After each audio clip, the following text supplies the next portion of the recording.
I'm below 300 subs. No. I don't know.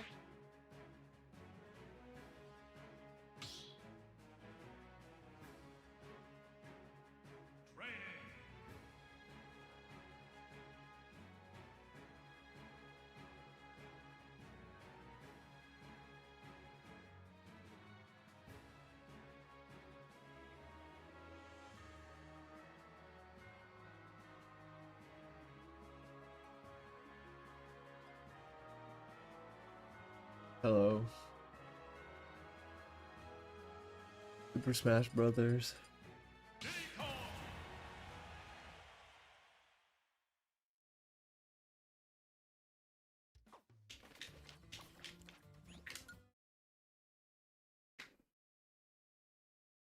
Training.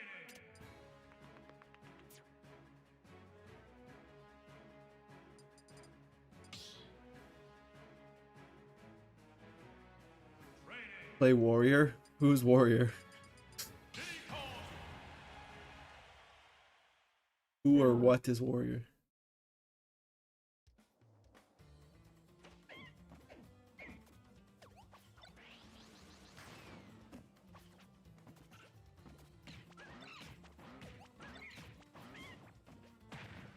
Oh, Wario.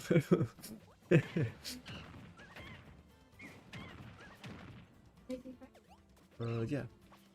I can actually see him pretty well. Okay. Wow, thank you so much for the 2 months. Or 3 months, actually. Thank you so much.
Hello, everyone.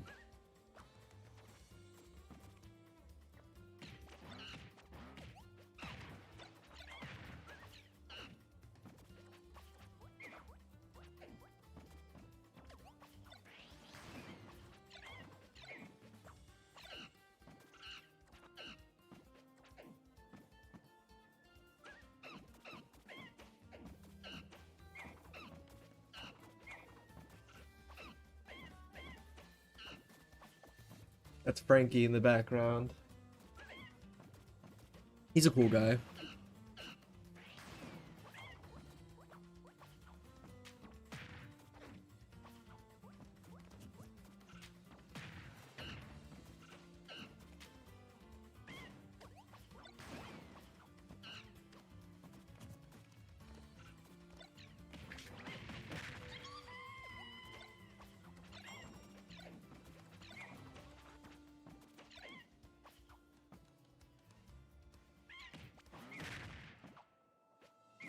Is Pac-Man still a worse matchup for Diddy than Steve? I think so.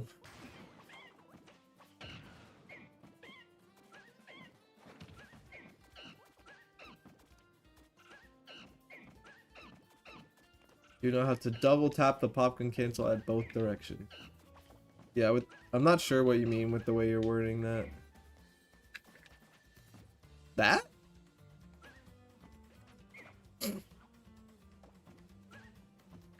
Like 2 different directions, like what I just did? Like that?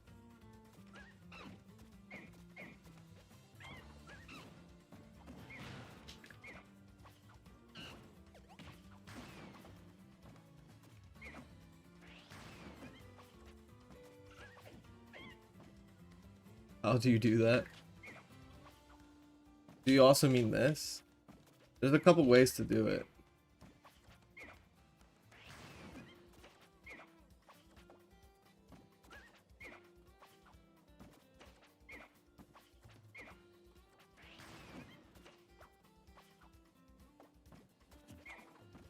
Well, there's like holding shield and then just doing a bunch of B reverses. But then there's also like special cancels into Popgun.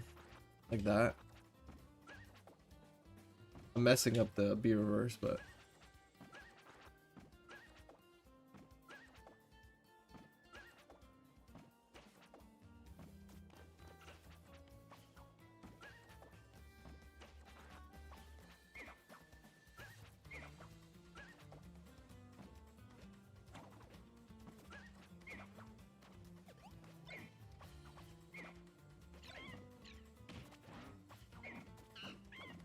I miss the banjo and kazooie. Can't forget about kazooie. I appreciate that. Yeah, I haven't been playing like Smash a lot casually. I mostly just practice Diddy. Foot Solder Shield is definitely worth looking into at Diddy, yeah.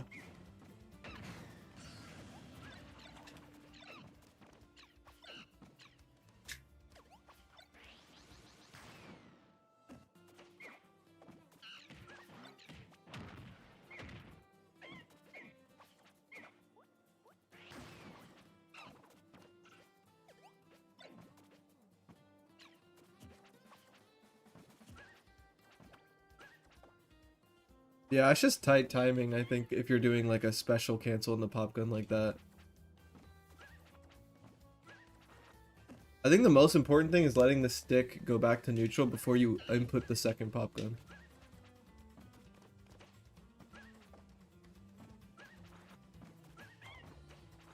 Especially if you're trying to B reverse it.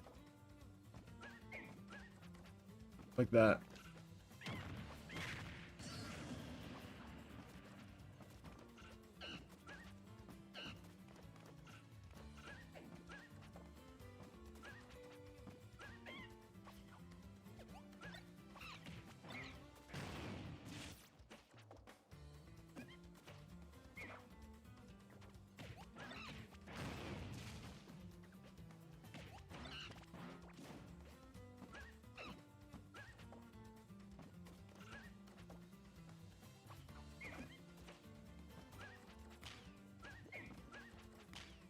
The hardest thing about doing a Popgun cancel special into Popgun itself is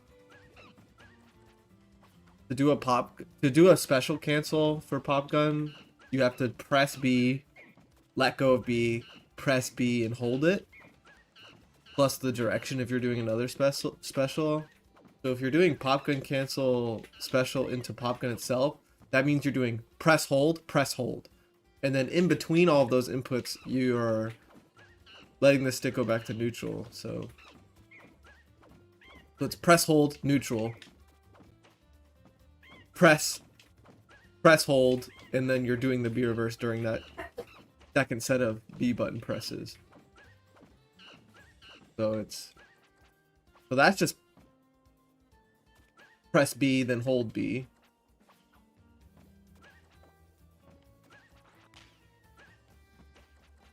So it's just hard because you're doing so many B button presses, and then you're actually doing the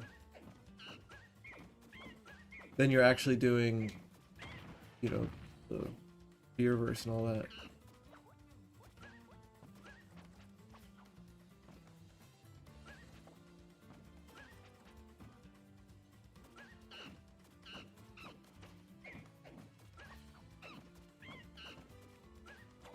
Yeah, it's not specifically a special advantage.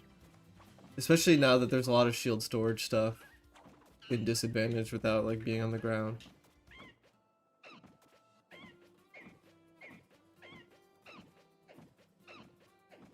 What's up, Marcus?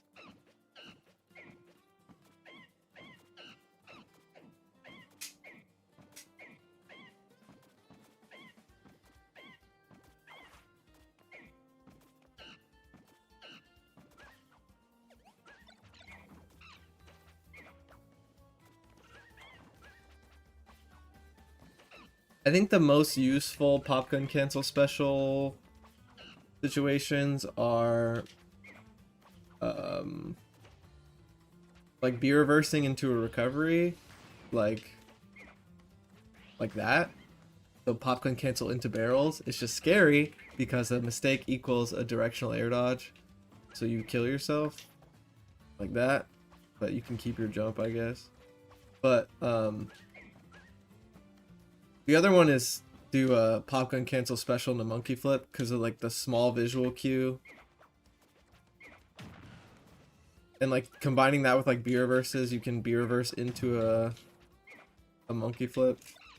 I think if a player's playing super fast, they can fall for it and think you're going into Popgun, but you're going into a grab instead.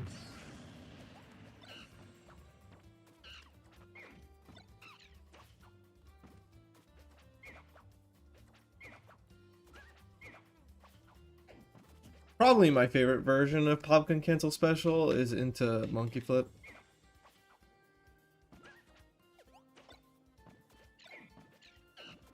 It's probably the hardest to justify.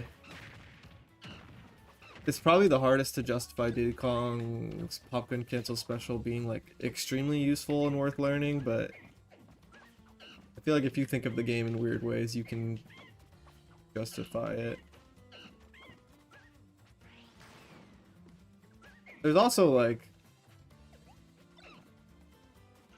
it's an interesting case of like, so there's like a wave back, like if you're doing monkey flip and disadvantage, you can do like Popgun cancel, field on the ground.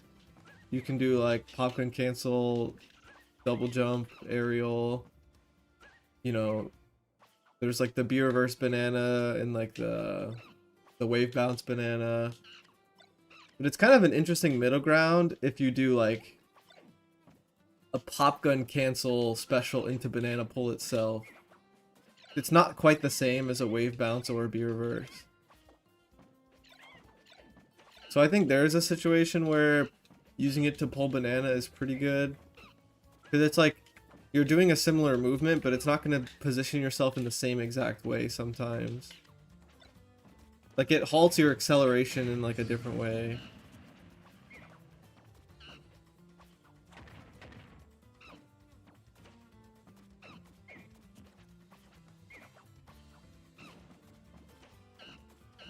I don't know how else to explain it.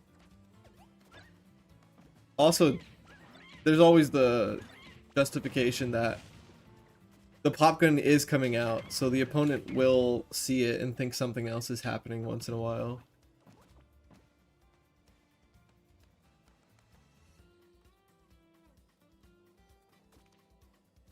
Is Z-drop dare at ledge harder than it looks? It looks extremely easy. So I don't talk about this a lot on stream, and also not a lot of Diddy Kong players really talk about it. But the reason why Z-drop dare isn't as easy as it looks, there's a lot of situations where it is really easy, but every character gets like, there's a lot of situations and characters where they just get hit by the banana differently. Like some characters get hit really smoothly where you can Z-drop, see the banana hit them and be like, all right, time to confirm into down air or back air, which is fine. That's like the best case scenario. But sometimes the characters get hit really weird, whether it's their hurt box, whether it's two framing them and it's like being all wonky with that animation, or it's how their up B functions. Some characters, it works so strangely that it feels risky to try to confirm off the banana off stage because you're gonna get reversaled. Like when Steve gets hit by banana, it's like he goes into another dimension. He goes really far. Like, I was talking about that when I was playing against a Luigi like a week or two ago, where it's another one where like you don't know where he's gonna go when he gets like tapped by the banana. So it's just something I don't think a lot of people talk about. It's basically, it's just less universal than it looks, because you would think if the banana hits, every character just dies. But it just functions differently against everyone. It's really weird. Like, I don't get it. That's why sometimes like back air is way safer, because sometimes they'll get like sent kind of upwards, or they'll get sent super far behind and they won't just be directly under you. That's why a lot of the time Z-drop dare might get you sour spot dare as well, because they just get sent so much farther than you expect. So I don't know. I don't think a lot of people will have a concrete study of it, but my theory is it's just a combination of all the weird ledge mechanics with like two framing and how up Bs work and characters' hurt boxes in general when they get like tapped by things and it's not a lot of hits done. Like, because you've seen weird stuff where like if there's a ledge nearby and a character gets hit, how like their hurt box like flashes in a weird way for a second and then they get spiked, like all that weird stuff.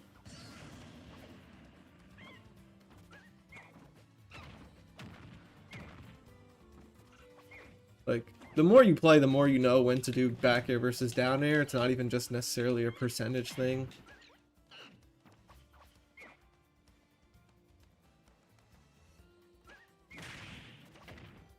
There is no universal thing for Z-drop, because characters just get, like, that's a clean hit, where, like, nothing weird happens. So, you know, but Diddy has a lot of things, like, you know, off stage you technically have this. If you down toss banana when you're edge guarding someone, they'll always get sent in a direction where if you confirm it into up B, it'll always send towards the blast zone. So that's really good against certain recoveries. You know, there's always going to be the Luigi killer, for some reason it's called, but I just call it monkey flip kick into the ledge. You know, there's always going to be F tilt. There's always going to be barrels. There's always going to be like going for dare or Z-drop dare while you're on the stage. There's some matchups where you can just Z-drop dare without going off stage at all, and it confirms. There's always going to be this as well, where you just throw the banana and it has a hitbox. There's always going to be that too. Like, you just have to... Sadly, you can't just set up the Legend Z-drop dare and win a tournament.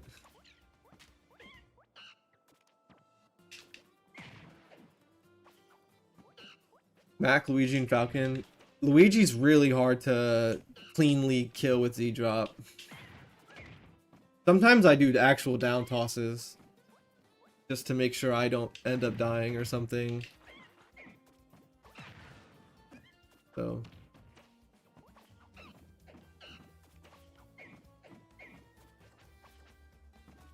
Little Mac and Falcon. Falcon definitely gets Z-drop down air well enough, but he's one of those characters that functions with the ledge really weird. Like, that character is super jittery if a ledge is nearby and he gets hit, and there's also the weird like trading stuff that up B does. So it's not as perfect as you'd expect, but surprisingly with all that weird stuff, it's still consistent. I think the saddest, the weirdest thing about it is you have to be good at Z-drop dare versus Falcon, because you can't just sit there and F-tilt. F-tilt isn't going to hit Falcon. And monkey flip kick into the ledge isn't that good versus Falcon's up B either, to be honest. So I think good stuff versus Falcon is Z-drop and down toss barrels, and also just going out there and killing him.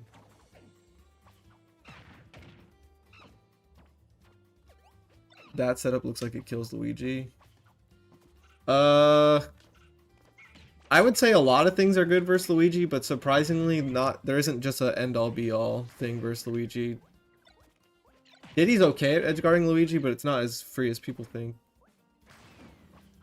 But I also don't know. I might not be the best person versus Luigi sometimes. It's a weird one, I think. You do Z-drop bear more against Falcon? Yeah, because it's just consistent, and if he doesn't have a jump, even if the back air doesn't kill, he's dead if it connects. Like, he'll just die to the next situation.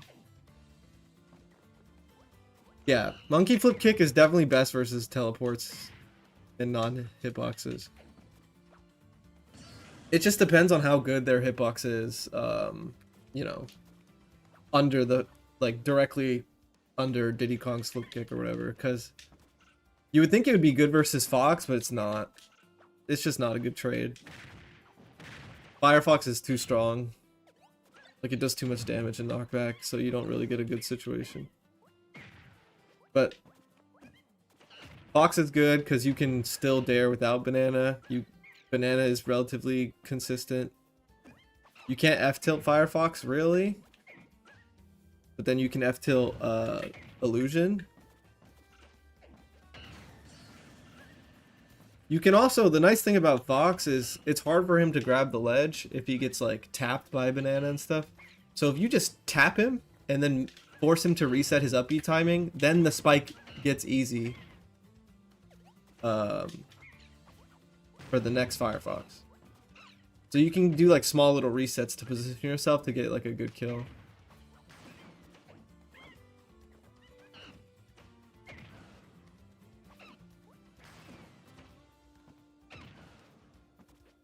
What's up, Benji? How you doing? But yeah, it's Z-Drop Dare just isn't this universal like, oh, they lose when they get put off stage. But when I first was picking up Diddy, it really felt like it because it was so good, and it still is. And a lot of the reasons I get kills off stage are because they're avoiding the Z-Drop Dare, and I just kill them in other ways. But it's not this end-all be-all thing, sadly. The one that really like freaks me out is why Roy just like, why does Roy not get hit by the banana? Roy doesn't get hit by Z-Drop banana or F-tilt. I hate it. I hate it.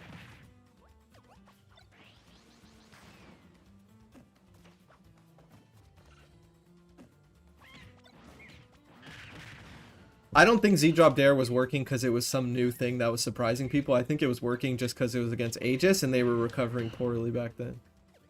They were using like Mythra too much. Now you can just use Pyra and you're fine.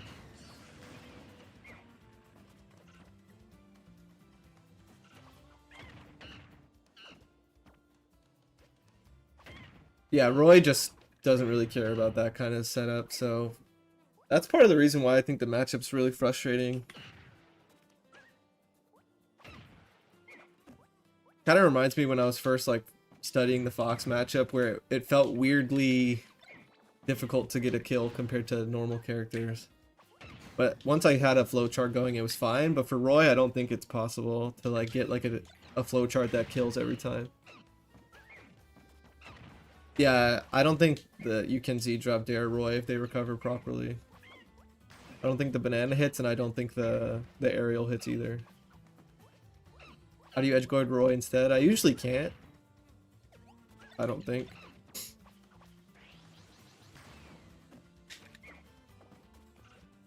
You can barrels, but like obviously, like if that's like your go-to, then something's not going well.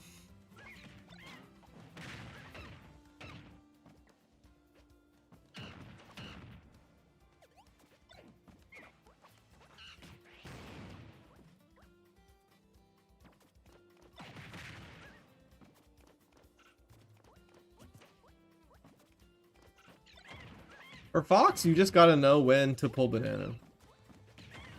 You gotta know how to edgeguard him with banana, and you gotta know when pulling the banana will ruin the edgeguard.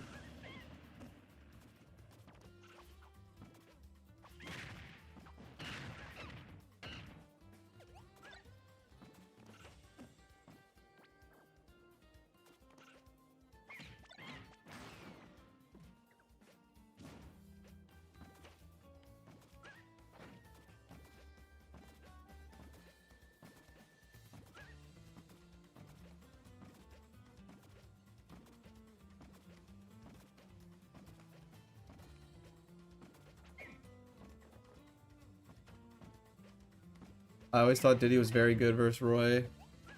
It's a weird one, because a Roy player would probably say that, but they might not have much of an explanation.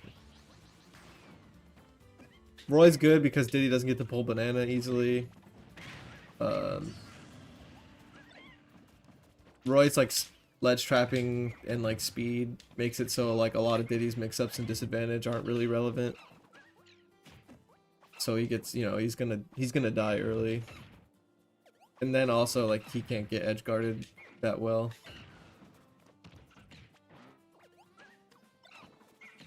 It's surprisingly pretty hard, I think.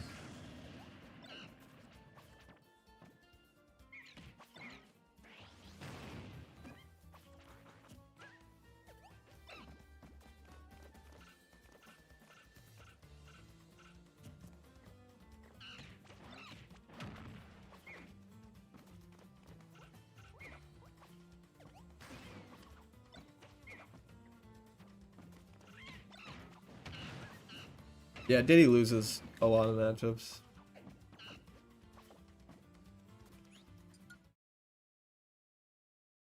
Diddy isn't good versus all sorties. Almost all sorties. He's not bad versus any sorties.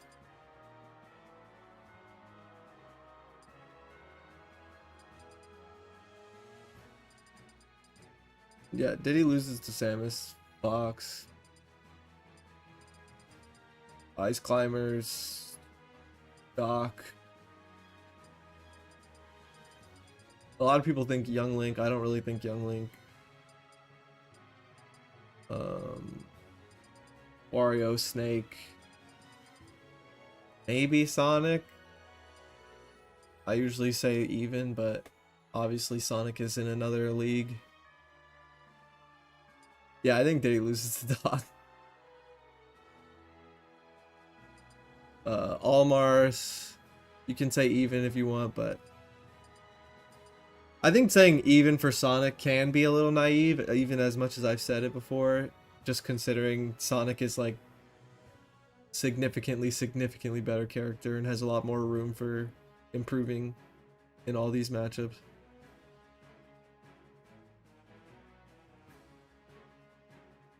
Almar can be hard, Lucario is pretty terrible. Wolf can be hard. I'm sure a lot of people would think Mega Man. I don't think so. Rosa is probably losing. Pac-Man. Duck Hunt.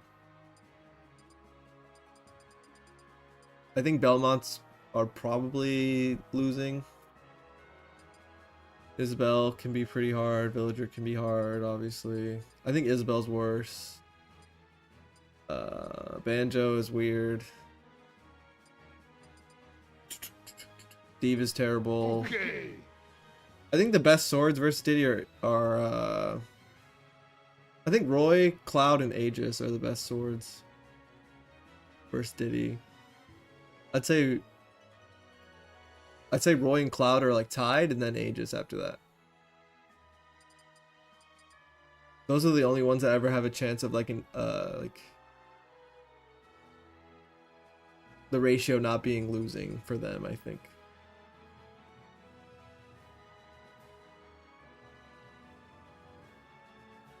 Diddy can just run around Belmonts. I don't know what that means. What do you mean run around?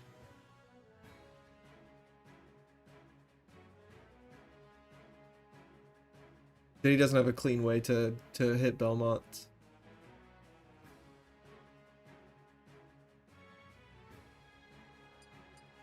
Kazi is good. Sora is good. I guess Meat Gunner's probably pretty bad.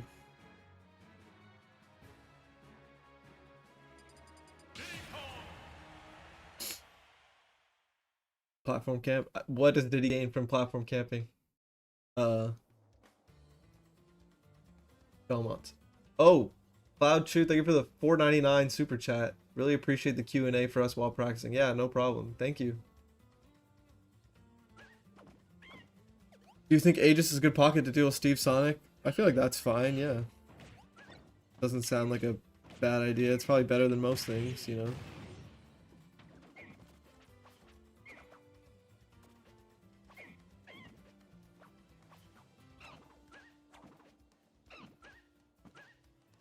I mean that you can use his movement to make it hard for Belmonts to catch him.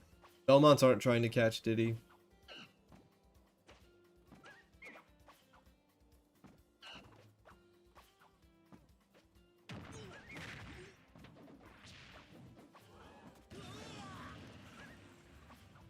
I think Diddy Rosa has potential, but I think you have to be a pretty godlike at it as Diddy.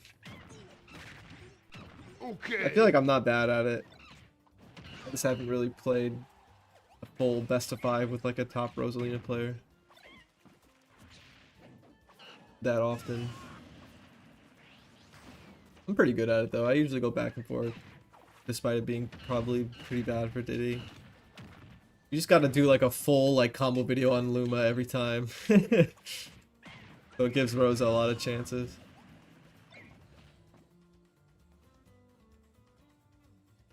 Jeff Rock, thank you for the prime. Thank you so much.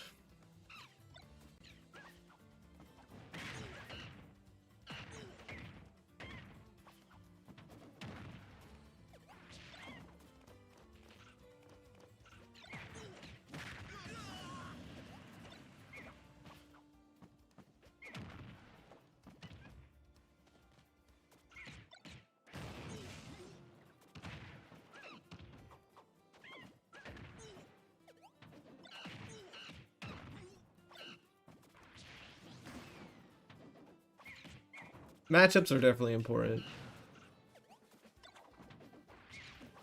to consider.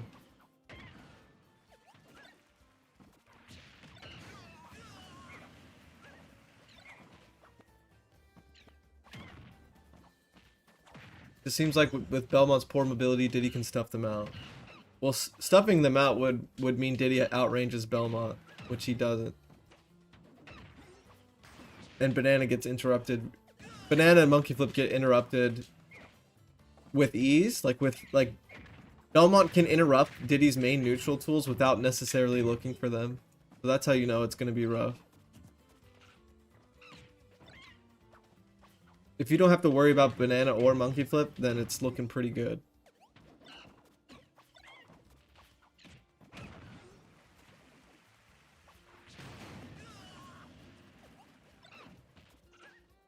It's more like Belmonts are gonna stuff out Diddy the whole time.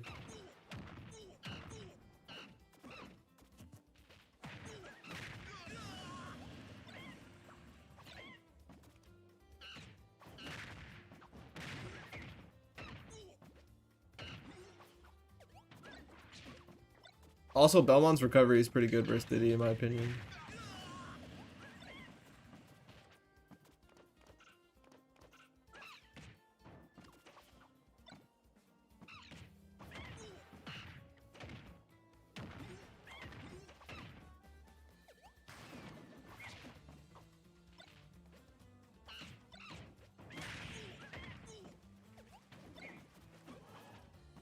Yeah, I mean, I don't know what else to say. I know it sounds weird, but Belmonts versus Diddy is pretty hard.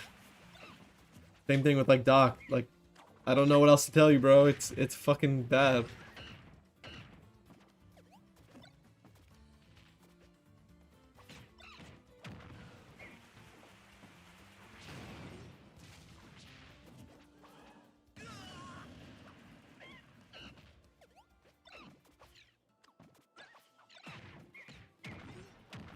It's very hard to hit or kill Belmont as Diddy. Okay.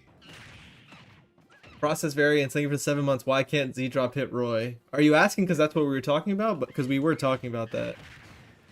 His recovery is just really weird. It's just so like...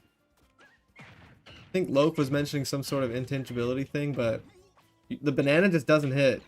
He goes through the banana, like past it, and then the aerial never lands either. And then you can't F-tilt Roy either. It's pretty fucking annoying. Does Doc do better than first Diddy than Mario? I think so.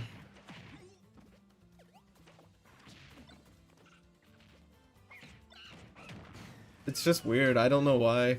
It's like Roy doesn't exist when he up Bs. Yeah, down toss would be your best bet. It just makes it a lot harder to confirm.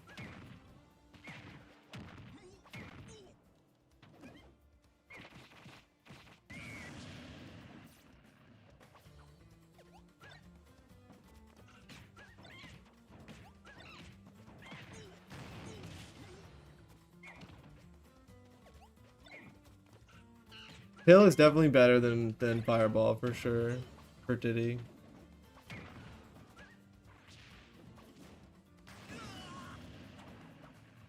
Roy has a weird angle where he doesn't have a 2-frame even from below. Yeah, exactly. Diddy just like really struggles versus that shit.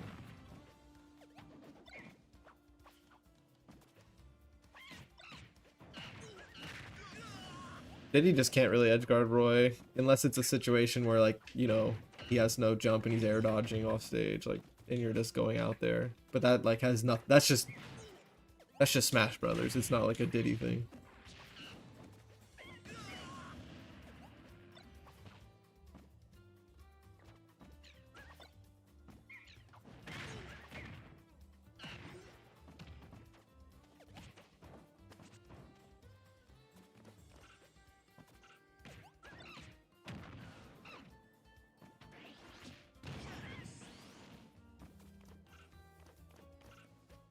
I didn't even know Roy was like that. I just thought I was bad. That's the thing, bro. No one, like, everyone kind of just thinks they missed their 2-frame or they like just edge guarded poorly. Like, no, it's just bullshit.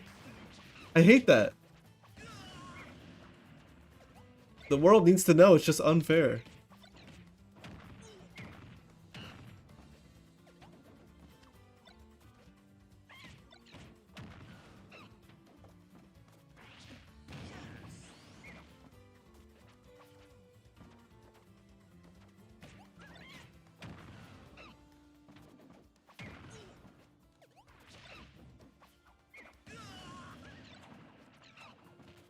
Bro, I was at 300 subs and then I didn't stream for a couple days. This fucking sucks, man.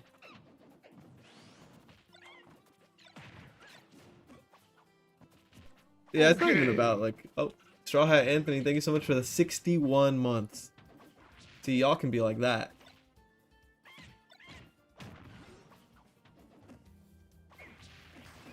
Thank God you're telling me this. I thought I was crazy. It's very similar to what we were talking about with Z-drop aerials as Diddy. Where everyone's like, why don't you just Z-drop dare all the time? But like, it just interacts with characters so differently.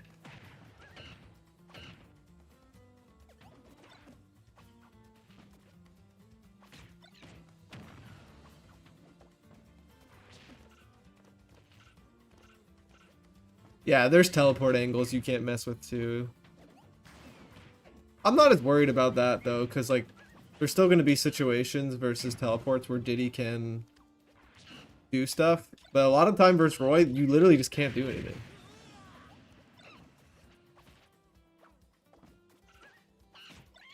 You have a chart of characters you can have till 2-frame. You just kind of know from playing. And there's some situations, as long as you're not too late, even if it's a character it's not going to work against, you still try. Just in case they mess up their recovery, and then you still have the frame advantage to ledge trap anyway. As long as you just don't mess up the timing, like, it's still usually fine, you know? Can you do anything versus Fox's invincible ledge snap? That's like the weird side B thing where he's like slightly above ledge or something. Probably not.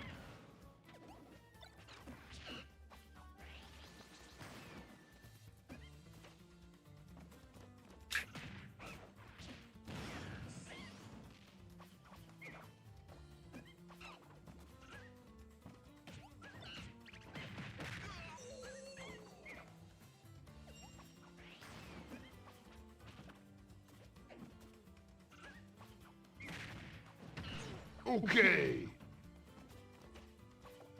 La Luna Lunana, thank you for the 3 months. Thank you.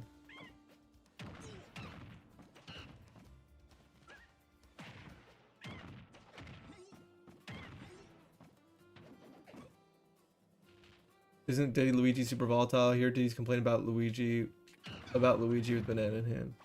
I wouldn't say that's the problem. Yeah, it is just a difficult matchup. Like, Diddy doesn't have enough range to where he's like not dealing with Luigi, and if you're dealing with Luigi, that means you're probably gonna lose. Because he kills you at 0.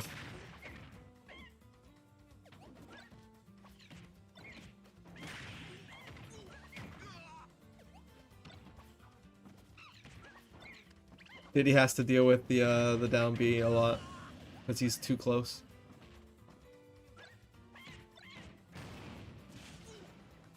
But if you're super good, you can win a majority of the games, I think.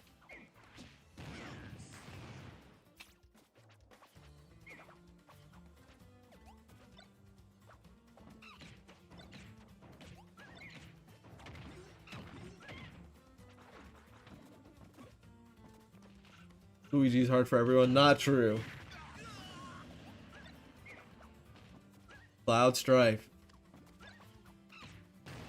Sephiroth Final Fantasy VII.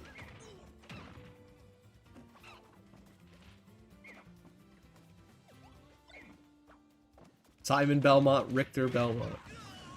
Those are some good Luigi matchups. Rosa, yeah, that's a good one. Sephiroth beats Luigi. Sephiroth does more than beat Luigi. Sephiroth fucking destroyed Luigi.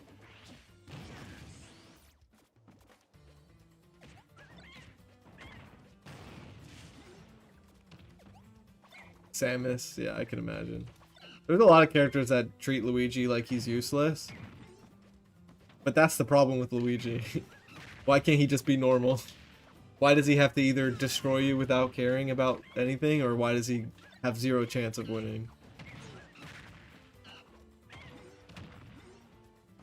And obviously it's not zero chance of winning because people are gonna mess up and die at zero, but...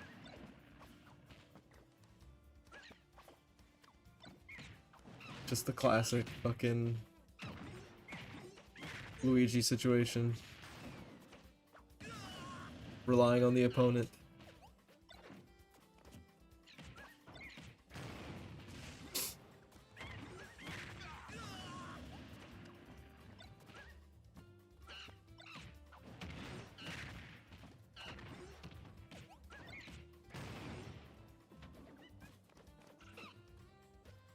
Wario Luigi's hard for Wario, yeah.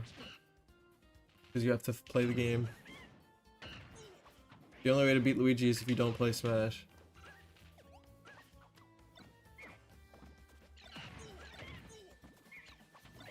Tweak, do you think Diddy Kong Gyat can beat MK Leo Rizzler Gyat?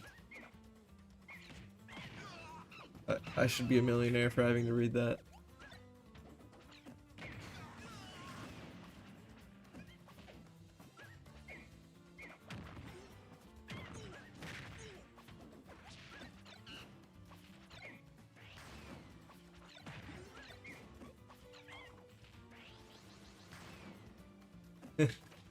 Is that a YouTube chat? Imagine that wasn't a YouTube chat at all, and the Twitch chat just like thinks it is, but I'm actually just fucking crazy and talking to myself.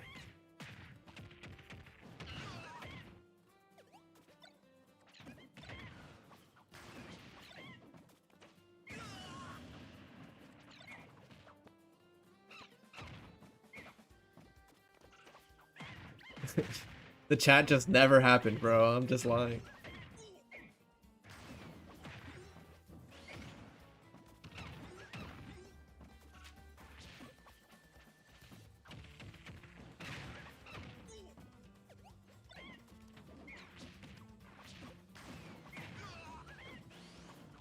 That can be a thing why down toss is weird versus Falcon. Just the weird trades and stuff. When the upbeat like initially grabs you.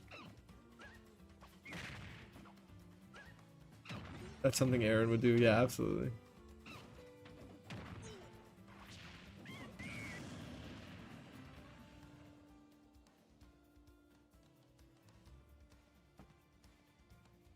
I think that Luigi can be broken, but at the same time, I don't value him or other characters that seemingly have to rely on the opponent. Yeah, absolutely.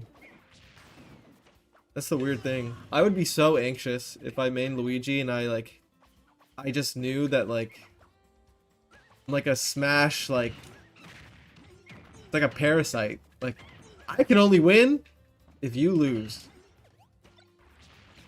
I can't just beat your game plan. I have to fucking, you have to make a mistake. Because that's not how other characters are necessarily winning. Obviously, other characters will take mistakes and run with it.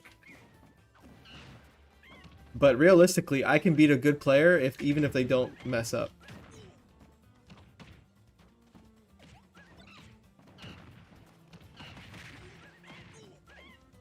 Yeah, basically the Luigi player is like, this is up to you. Play the matchup well, and I can't do anything. Don't play it well. But it's like, holy shit, dude. I would never main a character where I have to hope my opponent sucks every single round.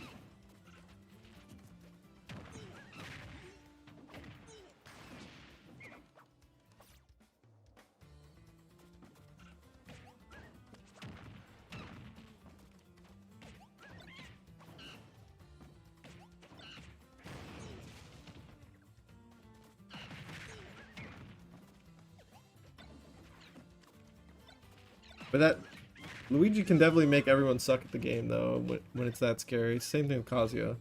I could never main Kazuya either because Kazuya kind of sucks. But at the same time, he's like insanely good, so. Luigi's the same shit. They might as well be in the same tier.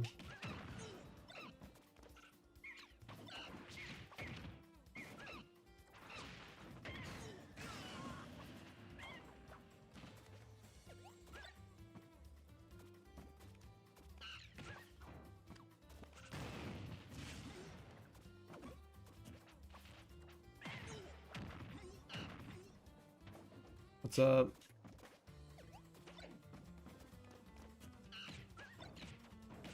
But so as much as like we're kind of being pessimistic about characters like that, you know, people still do well with them. And sometimes it's not as extreme as we're describing. And some of these characters that look like, you know, opponent-relying characters have kind of become a little bit more than that over the years. Like, in my head, Game & Watch for a long time really seemed like a relying on your opponent character, but it's just not like that anymore, so... Not everything I say is like end-all be-all, to be honest.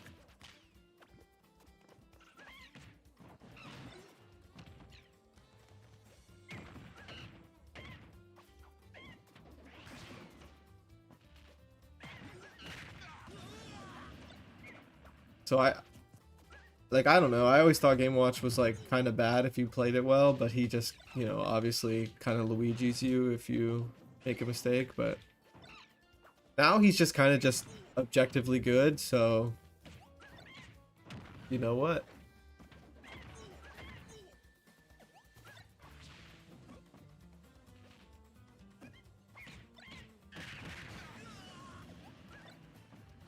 I guess there's obviously always going to be the point of characters like that, like Kazuya, Luigi, Game & Watch, whatever, are just easier than other characters because, you know, everything is so simplified.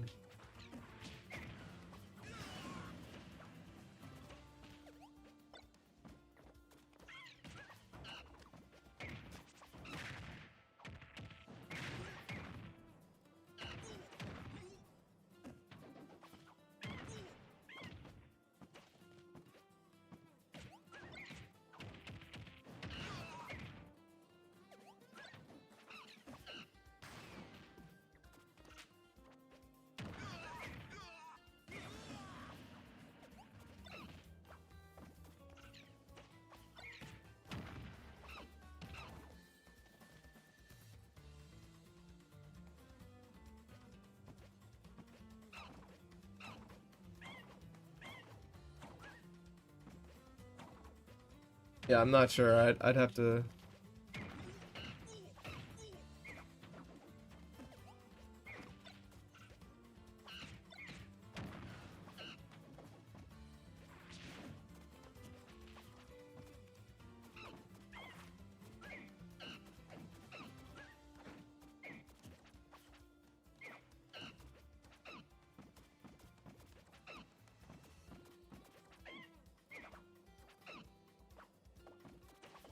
Onyx doesn't even think Sonic is top 5. I actually don't believe that. I would imagine he does. He's not like a pessimistic person about the character. I highly doubt that, but maybe that's a recent development. I just have a hard time believing that.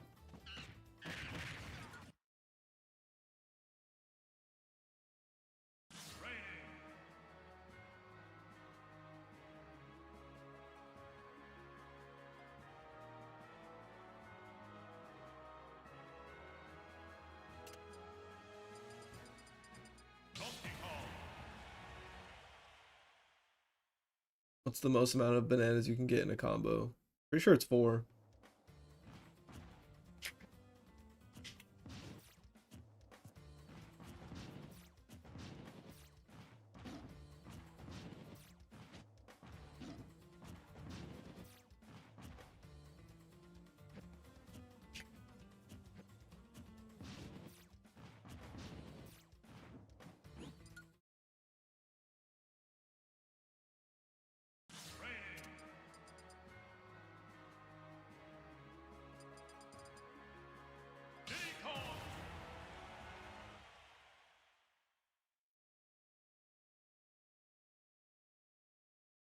I remember the Japanese players all saying Diddy was top 5 at the Invitational. Yeah, that was funny. It's just weird though, because Diddy doesn't win tournaments.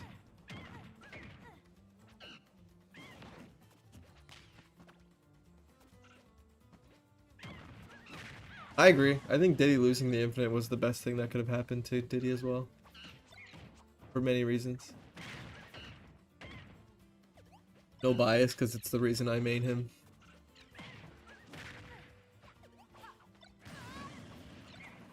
Diddy's their Pikachu. Well, I mean, I'm sure they're considering, you know, the whole game, not just like their region.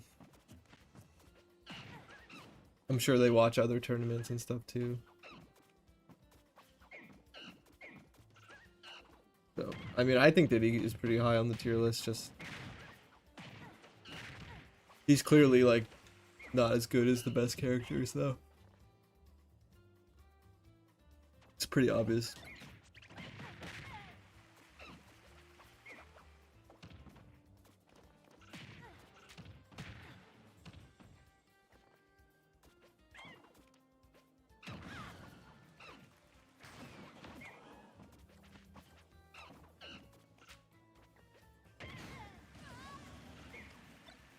Japan does not think Yoshi's top 3.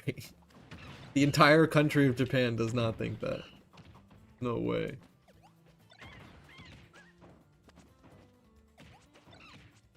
Bro, I'd be so mad if someone like was chatting is like, what do you think that the US thinks blah blah blah character is top 3? And I'd just be like, me? I didn't say that shit.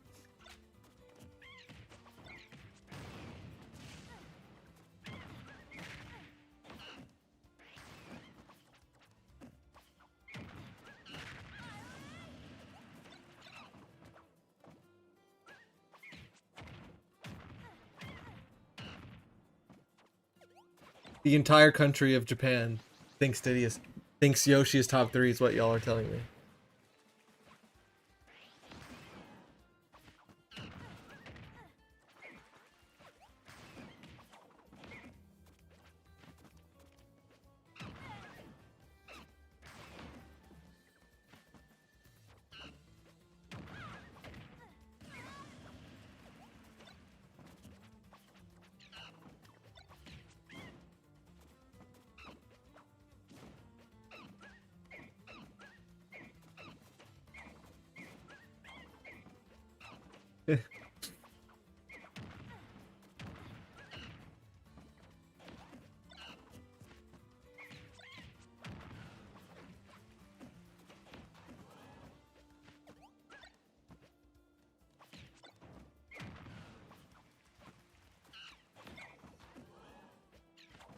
Working man's character, yeah. If you want a simple life, not too strong, not too weak, not too difficult. Just a cute dinosaur.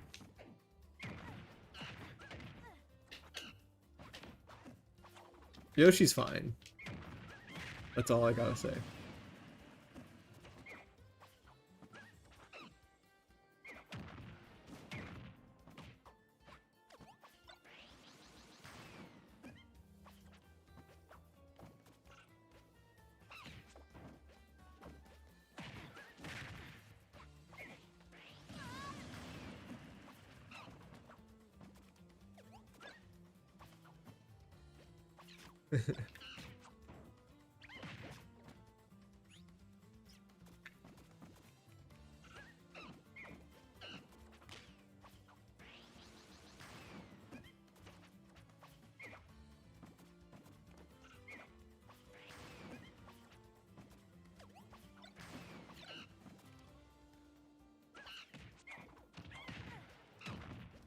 Is Lyme disease covered by insurance?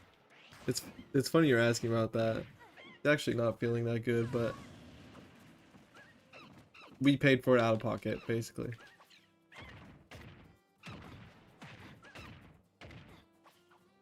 The secret to playing Yoshi is having a job. Maybe I should play Yoshi, bro. Sounds great. You don't gotta try?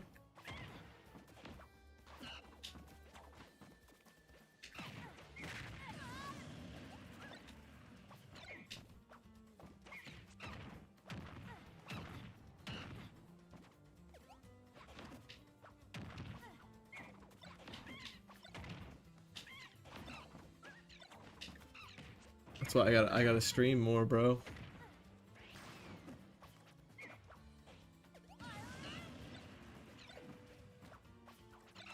I don't have health insurance.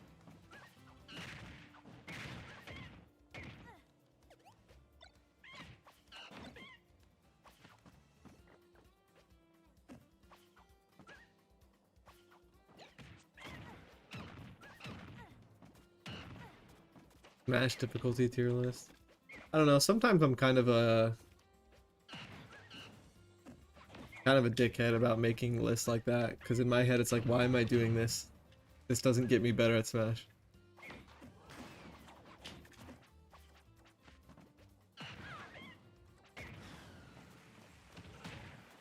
But obviously being that, like, rigid doesn't help either. I don't know, I just don't usually do stuff like that.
Fearless overrated. In what way? In terms of like learning and improving in the game, like sure thing, but it's also interesting for like just fans of Smash to like know where all the characters are like placed, I guess. How to Popgun cancel? There's a lot of Popgun cancels. It would take a while. I've talked about it on the stream a bunch of times.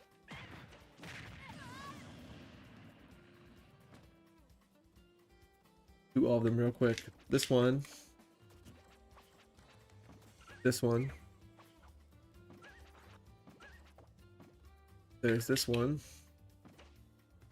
Then there's this one.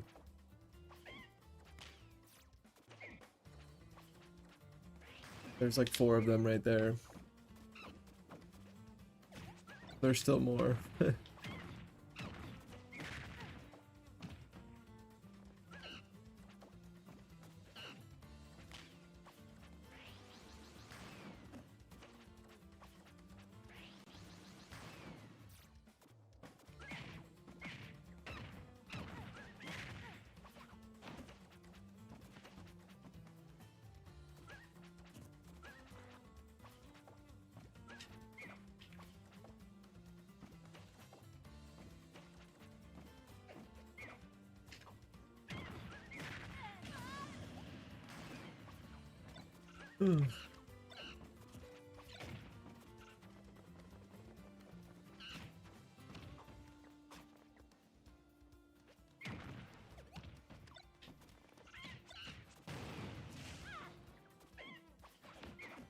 Why is that useful? What are you talking about, the Popgun cancels?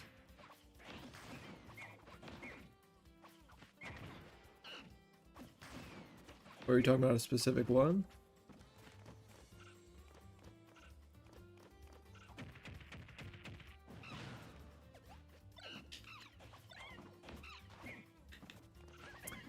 Well, I guess if I wanted to explain it simply, Diddy Kong has really bad air mobility. Like, I'm gonna try to drift all the way to the right here. That's as far as I got. So having small movements like this makes Diddy a lot trickier than he looks.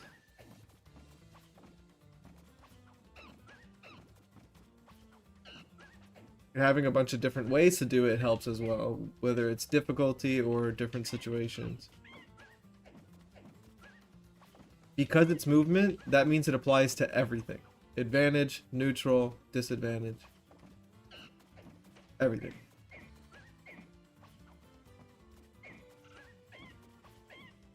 Movement will always be better than, like, you know, here's a move that does a bunch of damage, but you'll never hit it or something. I don't know.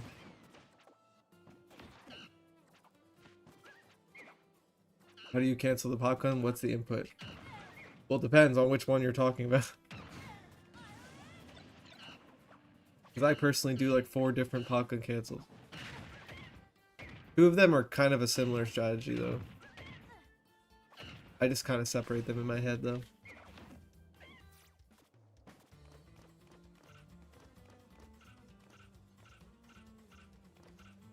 This one is holding shield in the air, which means it's mostly going to be neutral because you have to shield first.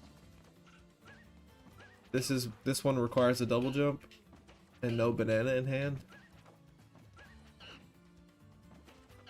It's special plus jump plus grab plus direction on control stick for aerial.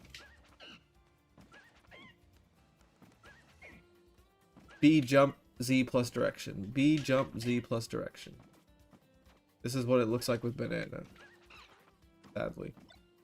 You can also do this though. With the same inputs, you can do a jumping toss or a jumping catch out of Popgun. Or you can do an aerial out of Popgun. People don't realize how useful the grounded Popgun cancel aerial input is too. And then there's special cancel, which is B, let go of B, press and hold B, direction plus grab. And then there's shield storage, which means you hold shield during other inputs. For example, I'll do it during this back air. And when I come out of the back air, I'm holding shield. And if you time it right, you won't air dodge and you'll be able to special cancel while you're holding shield. So it's called shield storage. So it's similar to storing it on the ground, but a little bit more complicated. It's basically a way to do it in the air without like actually straight up doing a shield.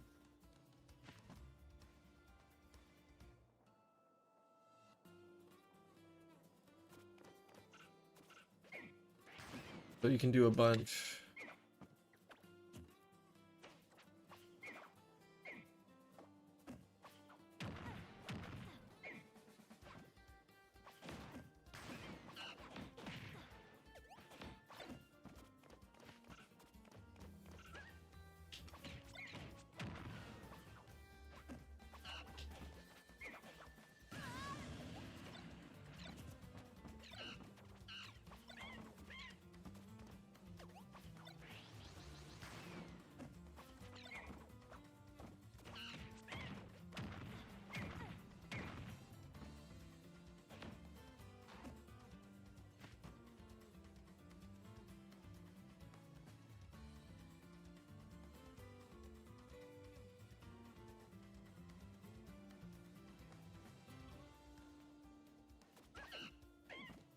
You can store shield save once you cancel Popgun into aerial.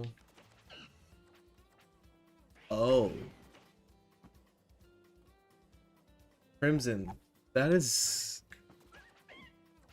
the first thing someone has suggested in a while that was like beautiful. What the heck?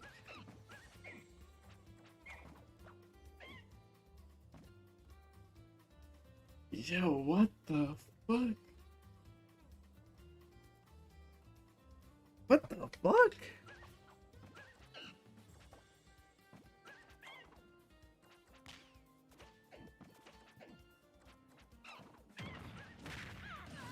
Interesting, thank you.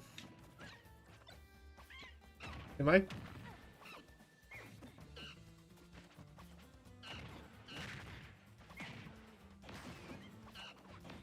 crazy? Do other good Diddy players do it? Maybe they do it in different ways. I probably do it, but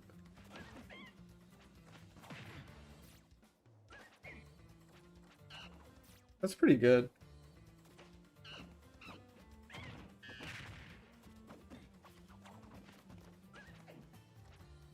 I'm not in the Diddy Discord.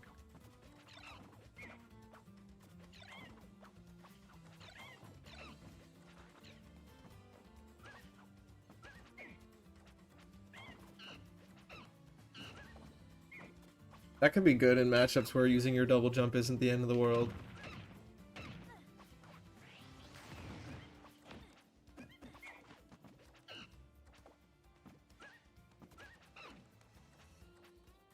Yeah, I guess I still do it even without holding Z. So I'm trying to imagine like how I play in games. You don't have to do it, but it is pretty nice.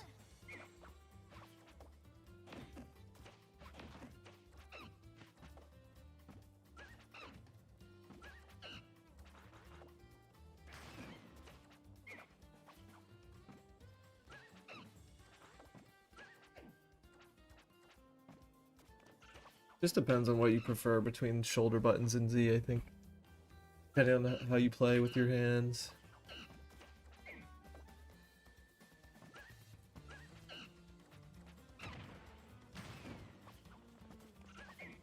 It's actually weird for me. I actually think that holding Z is annoying, so I just press both shields and let go of Z. Interesting.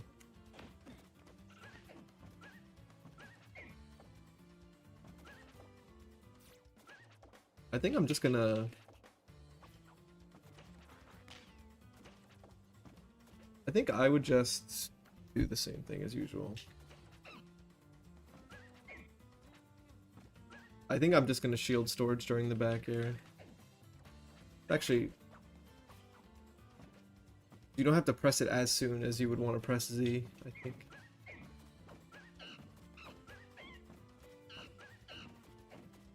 Because...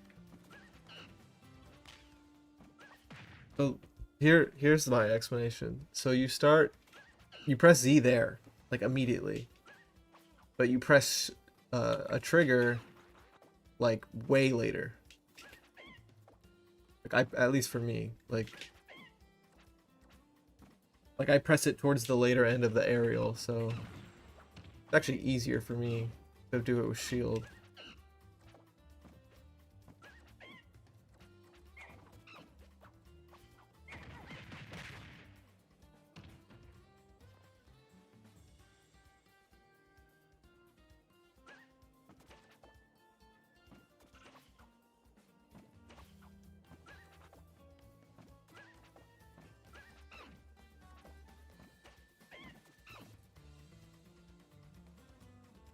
What I do is that I press the L button slightly after I press the R button. I use L for the initial cancel, so sounds about right. I just use the L button then the R button.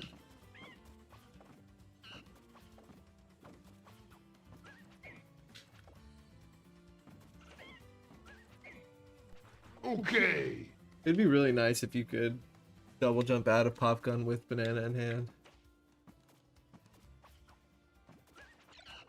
Sadly, like, you have to do a Z drop aerial after the B reverse or wave bounce or whatever. Process variants, thank you so much for gifting a sub. Thank you so much. Holy shit.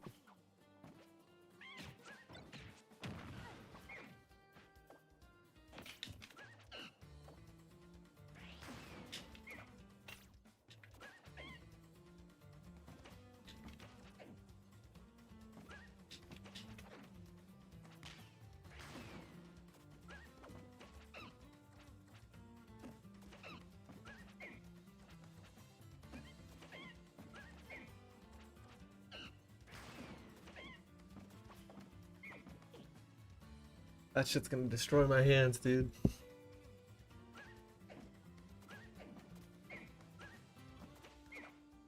Oh, I do that one, Crimson. Shield storing during side B. It's actually one of the easiest ways to do it, to be honest.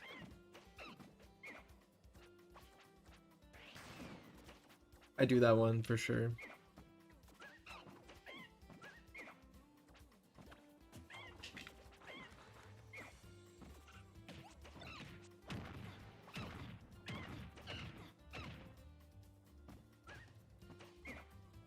You can store it even later in the side B too. Because if I store it right now, I actually get misinputs more often. I do it like right here, like towards the end of it. Okay. Process variants, thank you for gifting a sub to Crimson as well. Thank you so much. What's your next tourney? I miss rooting for you. I'm not sure, honestly. There's a decent amount of stuff going on.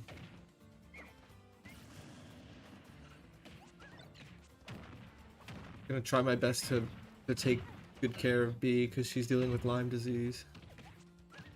But I'm not sure.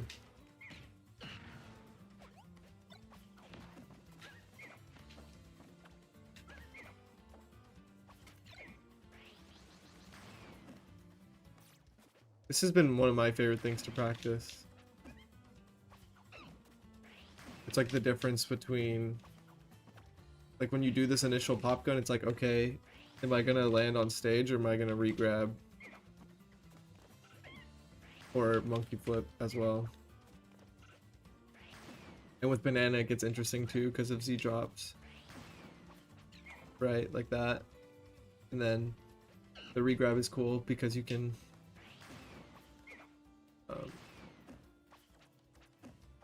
continue to shield storage. There's also some crazy inputs like that shit is hard. The Z drop aerial after that is pretty hard.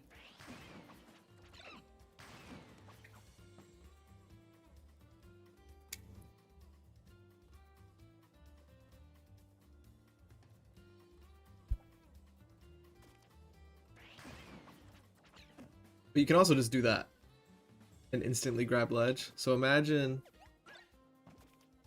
you're edge guarding, right? And then you like monkey flip spike them or back air or something down air.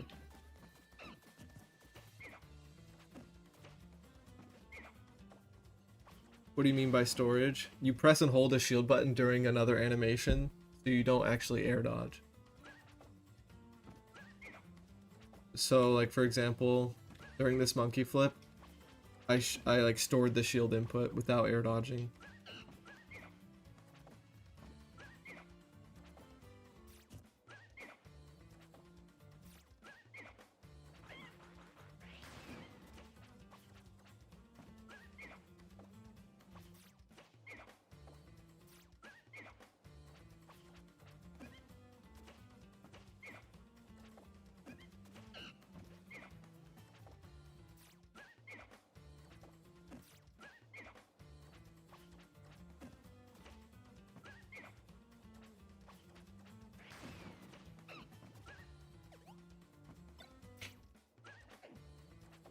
It's actually harder to like do them while I'm talking about them in practice. It feels like it would be easier to play and do all my popgun stuff while playing someone.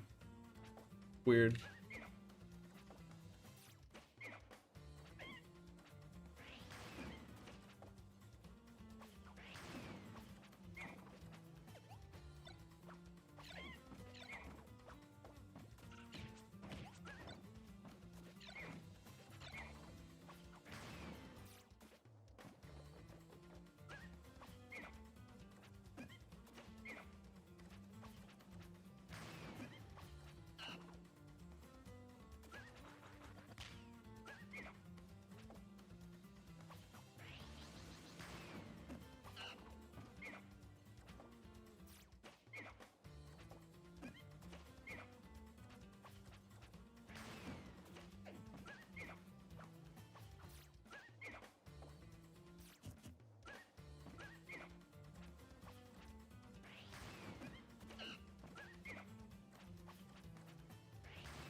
I like doing the shield storage towards the later end of the monkey flip because you're not going to risk kicking ever. I think air dodging is better than kicking, basically. But the interesting thing about storing immediately during the monkey flip is you have to pop gun cancel at the end of the monkey flip or else you air dodge.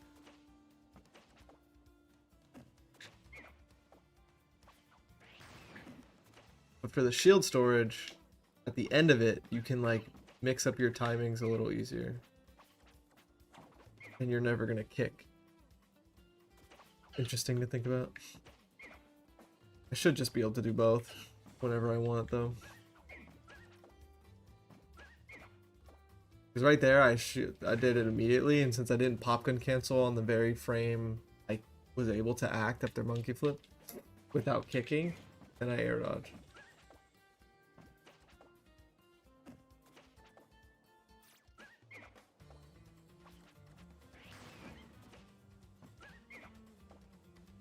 I prefer to do it like this. It just feels a little smoother too. You don't like... The inputs are a little more spread out.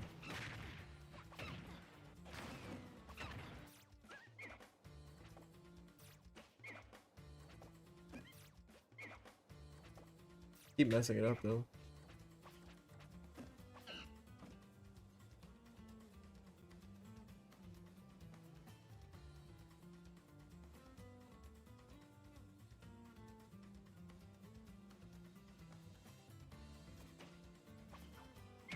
Who's the hardest boss you fought in a game?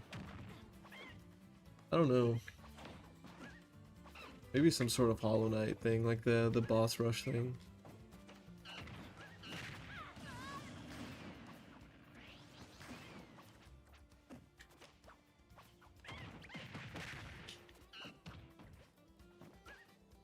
Some tips to start off with cancels. I guess understanding why they're useful.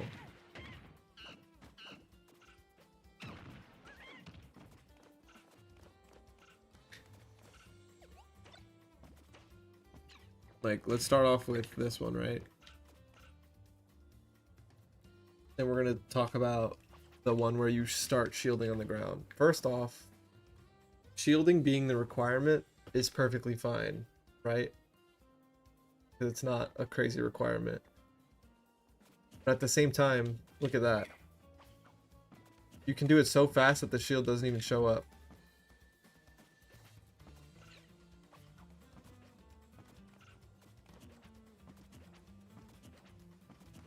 So that's nice to know. And then the other thing is it's low to the ground. You're not full hopping. It can combine with Z-drop aerials, right? And it's a little burst movement in neutral. So imagine I run up to Min Min right now and she up smashes as I like drift away from her, right? Then I just throw a banana at her and start killing her, right? So it's... If you're like experienced in Smash, it's a little easy to understand why a small little B reverse like this is useful, right? It's just a visual cue. Like, I do this, Min Min dash attacks at me, I like slightly leave the burst range, I hit her. You're obviously not always going to be able to whiff punish something. Your opponent's not always going to react to it. But that little movement can get you a lot of information. And then the next one is Popgun cancel aerial. So it's a way to not have to do the popgun frame perfect. Imagine you're being chased in disadvantage, and you do this, right? You do some momentum changing. You double jump out of a B reverse that you otherwise wouldn't be able to. And we can look at it offensively, right? We go out to chase our opponent. They react when you chase your opponent. You reposition yourself and you respond accordingly.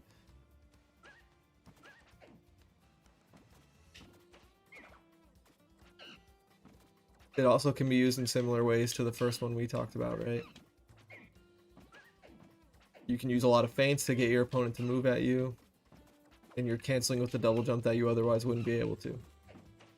Same thing with banana in hand, throwing the banana out of a popgun. Or dropping a banana out of popgun. And then for special, it's a bit harder to explain.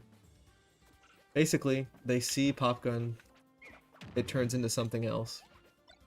That can be tricky, basically.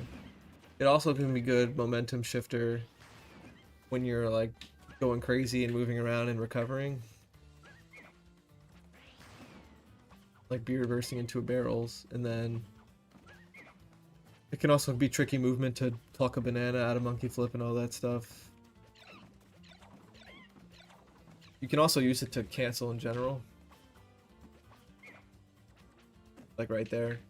I used a popgun cancel special into another popgun.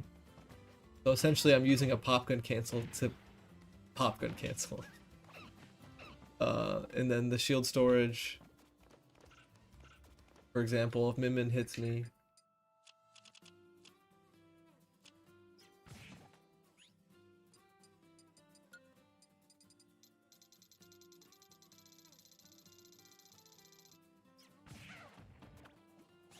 still too weak.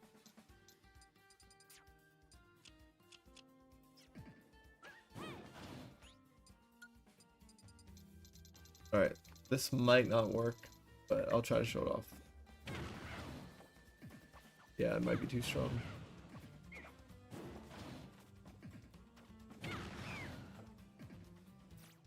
Essentially, depending on the move, you can shield storage during hit stun. So for example, I think maybe if this move hits me, see that? So during hit stun, I was pressing and holding shield, and then as soon as I come out of hit stun, I can popgun cancel. That means I don't have to, I'm not required to go into a special, I'm not required to go into a double jump, I don't have to shield on the ground. So it's essentially doing a picture perfect popgun cancel without any sort of requirement, which is really, really good. The hardest thing is you have to store your shield input and make sure you don't air dodge. So the other hard thing about that is that if a move is too strong, you will always air dodge. I don't know why. It's something you have to learn yourself, like what you can do it versus. Diddy players had to learn the hard way because we were doing it without realizing we weren't messing up. There are certain moves where you just can't do it. Yeah, it sucks. But then there's other ways to shield storage. Like, if you don't want to risk doing it out of hit stun, you can come out of hit stun, do a back air or something, and then during the back air animation, you press and hold shield, and then every popgun will be canceled naturally. That's really good.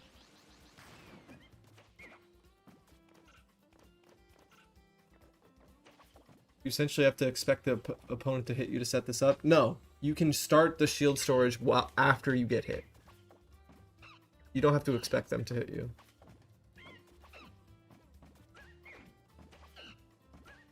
And technically, you can wait to come out of hit stun and do something else. So it's really, really good. Because like I said, it doesn't require a double jump. It doesn't require a special. It doesn't require you to be on the ground first. And then it gets even crazier, right? Because technically, I can do this out of different animations. So it's like, oh, there's a little bit of time where I can't do anything during a ledge jump, right? So I do the shield storage in the ledge jump animation, or wall jump, or the ledge jump too, right? So, or you can do it, the easiest shield storage in the world, this is the best way to practice shield storage. Practice it out of barrel charge. Just hold shield, and then by the time you get off the ledge, you'll still be holding shield. You can do everything you want. Easiest way to practice shield storage is with barrels. The hardest thing is you're not going to be able to tech. So make sure you're not doing it for no reason.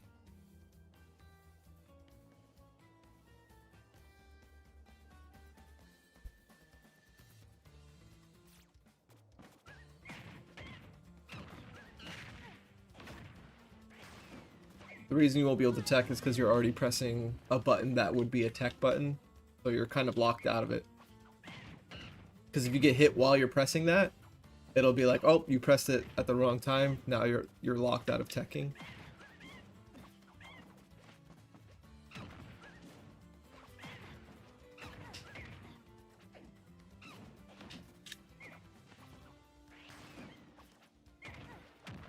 So at least hold your double jump in a lot of those situations.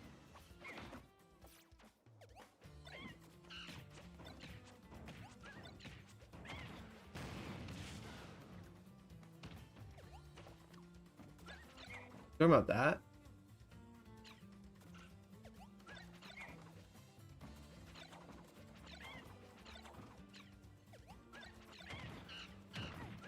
There's no crazy like macro there or anything. It's just catching it with Z, doing a B reverse, Z drop aerial. It's just fast.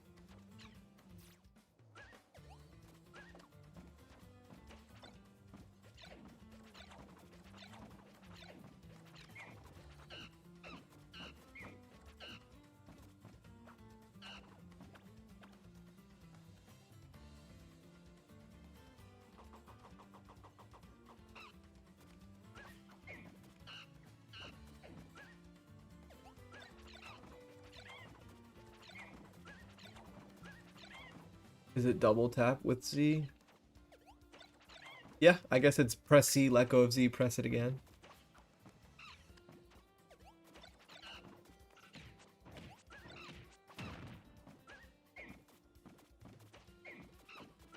Yeah, it's what you'd expect. It's all the traditional correct inputs. I guess it's just fast, right? It's also hard to do B reverse Popgun into Z drop aerial, because you have to like mess with using the A button, using the C stick. You can also do dare cancel out of B reverse with Z drop.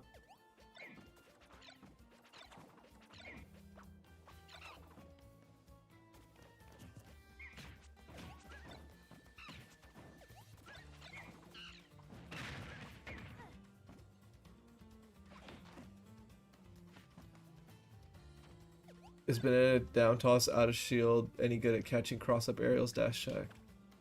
If it can shield poke a character, sure, but I think a lot of the time back toss will hit a lot of cross ups,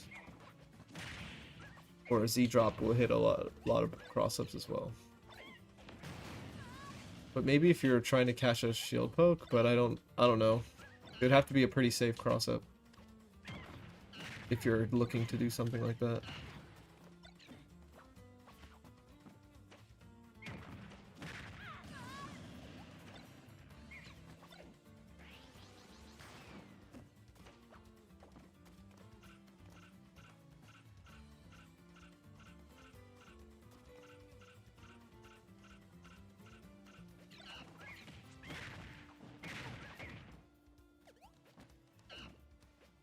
ADC item toss. Are you talking about attack cancel? This?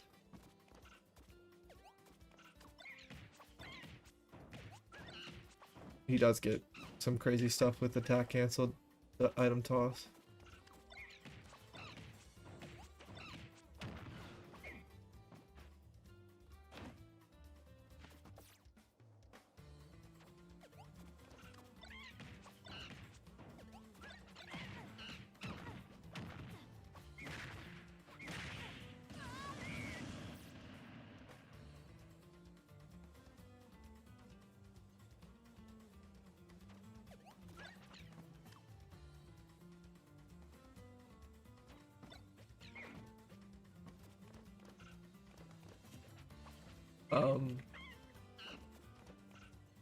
A lot of people have been talking about that, which Dakpo showed it to me a while ago,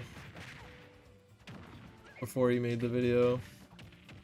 We like chatted about it for a while when I was at the Hawaii tournament.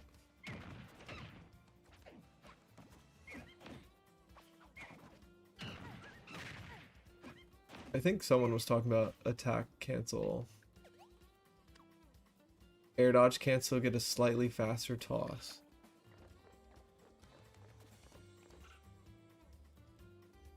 Is that like some Peach stuff? Is that what we're talking about? There's some interesting stuff for Diddy to get, like tosses he wouldn't otherwise get. Like there's this, for example. So it's a side switch and extra damage.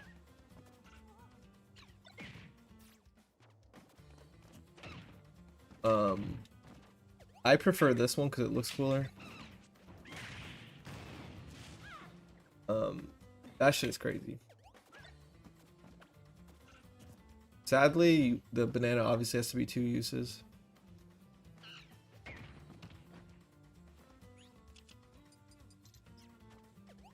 But I really like this.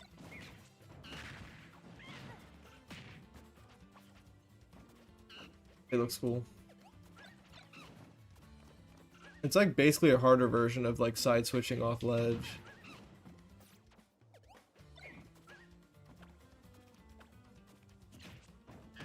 You gotta side switch more, that's so broken. It's not really my choice, you know what I mean? First off, they have to do something unsafe, and second off, it has to be double a 2-use banana. But I side switch a lot. You can just side switch a lot with forward toss up close as well, so... I mean, I side switch all the time. Probably the most out of any Diddy Kong.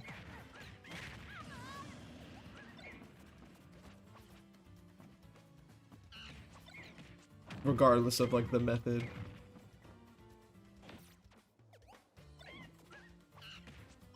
Yeah, I probably do that the most as well. You might be talking about something else, but I do that probably the most as well.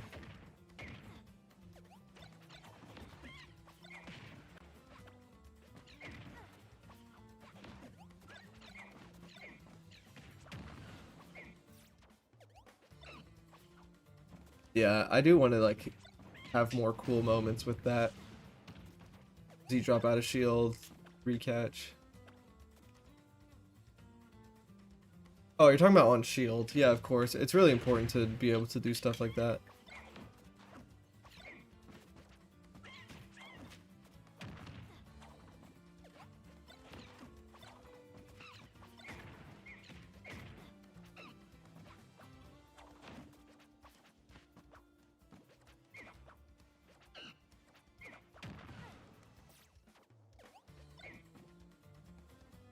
You know, just short hop Z catch down throw. No, you can't Z catch out of a Z drop. You'll always air dodge. So at first glance, it looks like there's no way to do anything crazy other than just go for the combo. But most characters don't get hit by this up air, so you can do that. You just have to fast fall correctly.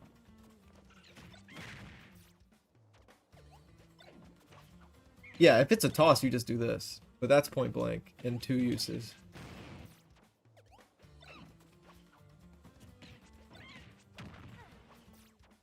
But the interesting thing about Z drop is since you're already pressing like an air dodge button, I guess, or something, you just can't toss it again. I don't know. So you have to do weird stuff to be able to grab it and toss it again.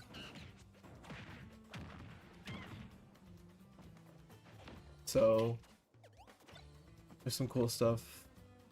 Some characters will get hit by the up air, so you have to be careful. Oh, thank you for the raid comment, I appreciate it.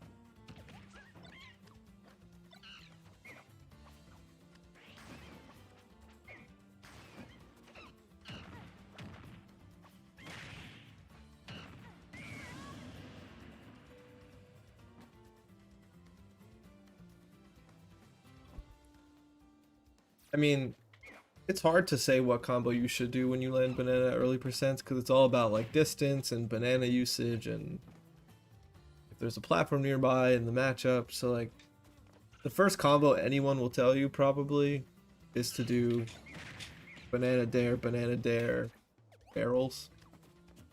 But realistically, like things aren't going to be that simple. Also, banana dare is weirdly hard to get the sweet spot for both dares.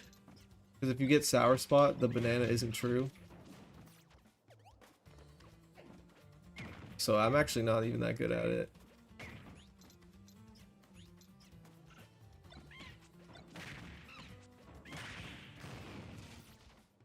But it's like 70 something damage. But there is some, like, justifications for doing something like this instead, because you have a banana immediately after the combo. One of Diddy's best traits is being able to do crazy combos and then having banana afterwards. I don't think a lot of people realize that.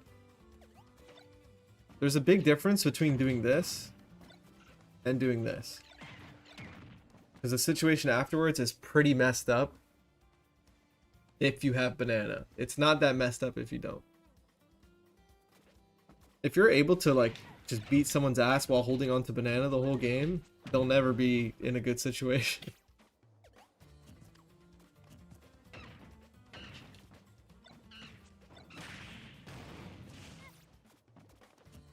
Yeah, it's just a hard combo. You just gotta warm it up every time you...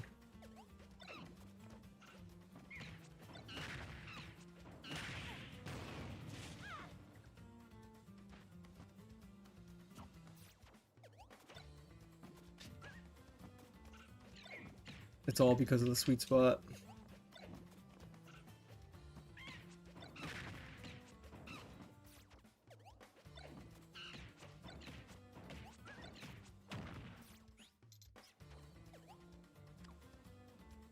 She makes herself known.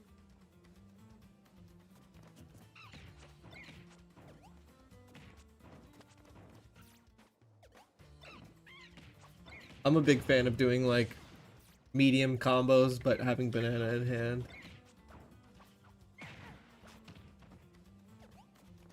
Like, view it like this. Like, if you do banana dare barrels, the situation is done. You know what I mean? You're not gonna, like, get an easy kill in the next interaction. It's a hard reset, which is fine. Obviously, you got a million damage, but it's not super unrealistic to do something like this and have banana in hand and like take their stock. You have much more frame advantage if you keep banana for all your combos.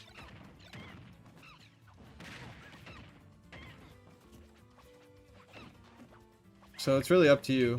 It all is situation dependent and how confident you are in, like, future interactions.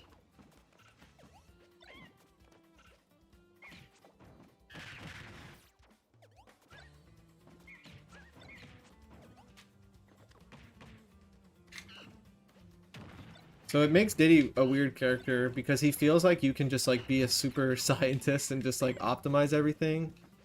But a lot of the time it's actually being capable of doing it, but putting more emphasis on the free flow stuff. So it's like it's a fun balance, but it's obviously difficult.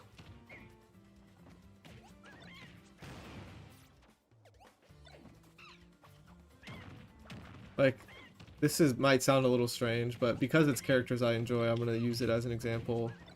Like Donkey Kong, if you want to optimize Donkey Kong, it's more of a scientific type of thing, where it's like you do this in this situation, and if you do it right, you can win. With Diddy, there's a hint of that, but it's actually a bit more free flow.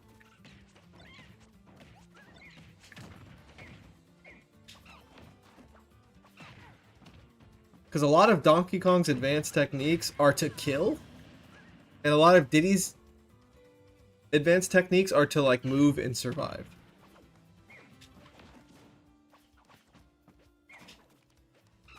So it's not as, like, in your face, like, hey, like, learn this with Diddy Kong and they die. A lot of the time that's not the case.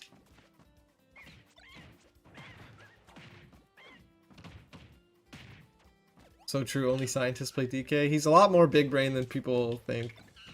Well, I mean, I'm sure most of the players aren't big brain, but he can be.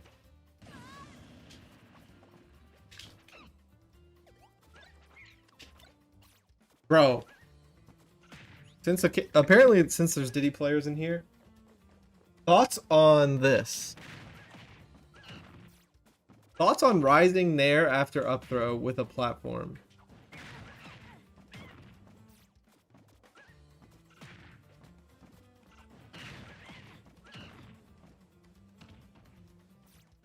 I feel like there are situations where you can get double bear easier than a down throw.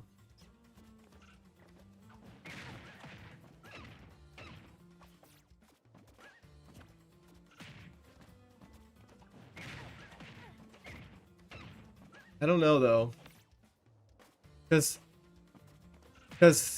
the throw does less damage than the down throw, and it's a little bit harder to refresh your jump after the nair fast fall. Like this is just so much easier, and it's more damage. But yeah, especially because with the top platform, you can IDJ it. You can instant double jump it. But I think it could depend on the matchup, right? Because right there, Min Min doesn't have a chance to tech it, but in some situations in matchups, down throw with a platform nearby is actually pretty weird because of techs. Unless you want them to tech and you're going to do something interesting. But if you want just throw combo damage, there could be matchups where up throw landing there is pretty interesting. So, I mean, it's very likely that this isn't gonna, like, be a game changer, but it's pretty interesting and it looks cool. And you can do it even cleaner than how I'm inputting it, I think, with a better fastfall.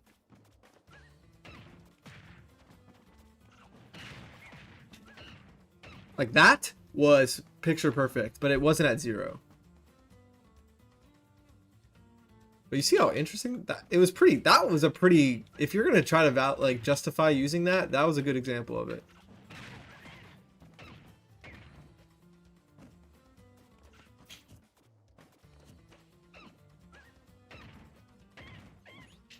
You can also set up vertical disadvantage versus horizontal disadvantage. Well, that's the thing.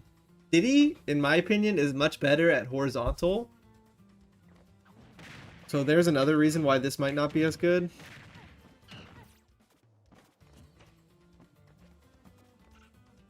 When I do down throw, they get on the platform after the first bear. I can't get the second. Yeah, a lot of the time, like, this second bear isn't true. You just do it anyways, and so, like, if a character can't do anything about it. But for example, if we start the down throw a little later, it might be more likely to be true.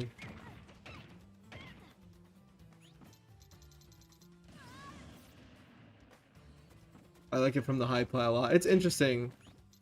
There's a reason to like it from the high plat, but I actually like the low plat one better in the situation where a character's gonna tech, and if they tech during my up air, then that means I don't get anything, right? But if I do up throw onto a platform, it's very specific. It's only gonna be in like one part of the stage, but like per platform. Because there's still a lot of situations where you can down throw near a platform, but they still won't go onto the platform. So,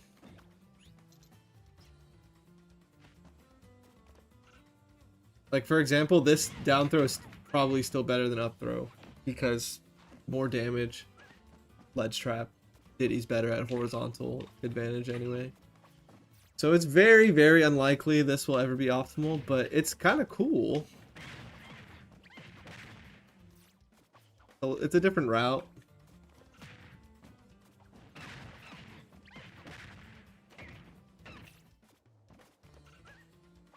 At 0's down throw, you are not bear. No, you want to do a falling up air so you can refresh your jump and go into more moves.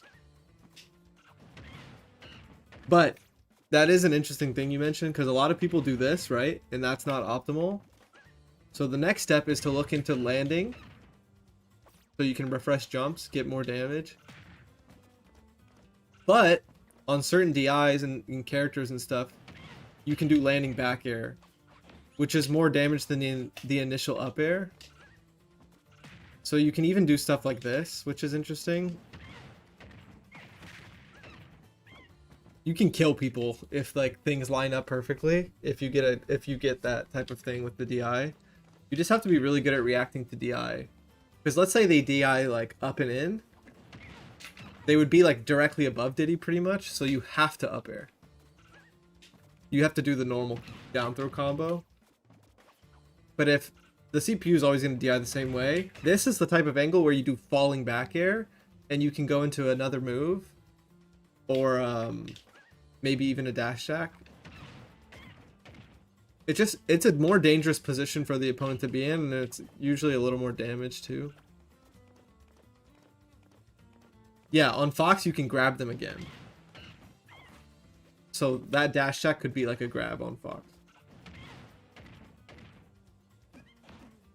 Basically, it's like, what can you do to make the double bear closer to being real or just straight up real? And surprisingly, using bear for the first aerial after down throw is good. Because it does more damage than up air. And it's like, and like we've been saying, like, if you do the perfect down throw combo, you're just super low to the ground the whole time. You're more likely to get down tilts, dash attacks, you're more likely to like fan them off stage and get a crazy setup, like.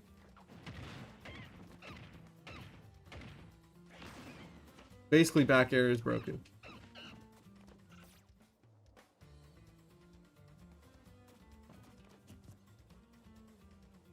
It could be interesting versus Steve. Yeah, that's true. I still don't know if it's justifiable though. I still think you want to fan Steve horizontally anyway. This is a bread and butter, yes. This is like a Diddy Kong player would be expected to do that. It's probably the thing I get most upset about with Diddy players, especially because some of the Diddy players played other games.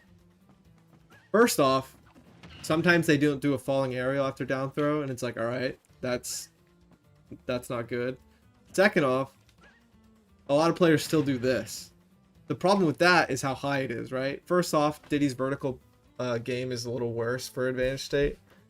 Second off, up throw does less damage than down throw, and obviously you have no chance of resetting.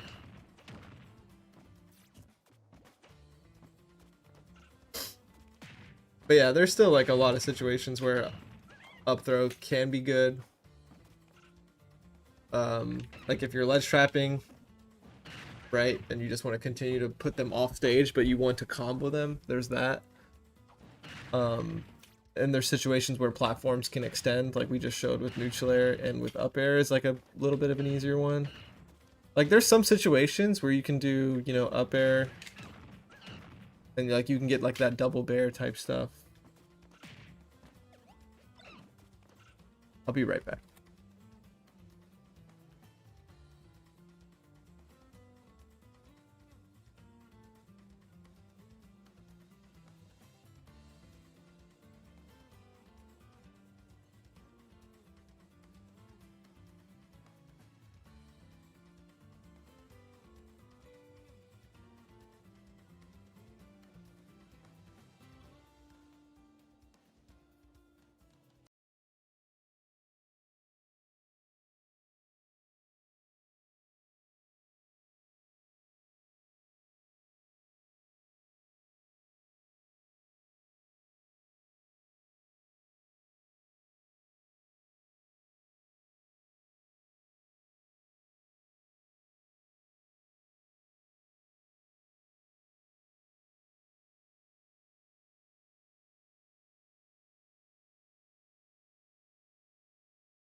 Appreciate that. It's what I do. But back to throw combos for Diddy. There's a key difference between like the bread and butters with up and down and going for something like forward, because forward can combo, but I don't think a lot of people know when to use it. Basically, when you're doing something like this, you're not trying to like take their stock immediately, right? Like you're just going for damage. You know, if you get their stock, you know, good on you, but going for the forward throw here is like a combo, but you're immediately threatening them. It's like, hey, be careful with your next decision, because when I do this throw combo, like, you're already off stage, like, be careful, like, I'm threatening to, like, get a spike, right? So, there's a key difference there. It's like a momentum thing. If you smell blood in the water, going for a forward throw combo is what you do. If that makes any sense.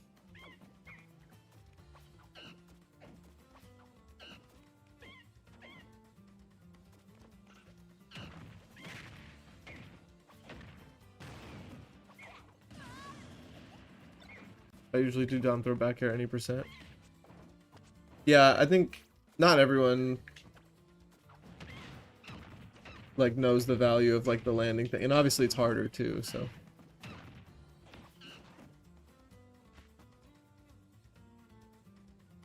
Uh-oh. Is it okay? Around all day. No. It was a light tap. Spikes. I wish back throw had some cool combos. I mean, back throw is just like the hard raw damage. There's a lot of situations where even if you do have a combo, you would rather back throw. You might catch them DIing for a combo. You might just want to push a character off stage depending on who you're specifically fighting. Did he have aerial confirms with forward throw at 0? Yeah, that's what we were just talking about. It's a good way to put someone off stage immediately and threaten an early kill. Diddy has a... Let's go to a better stage to show off forward throw. Thoughts on down throw to nair on platform? That is good for specific DIs as well. Gets you access to double back air super easily. Or instead of doing like the medium percents where you do down throw into one aerial, if there's a platform nearby and you do a nair, you get 2 aerials or something, right? So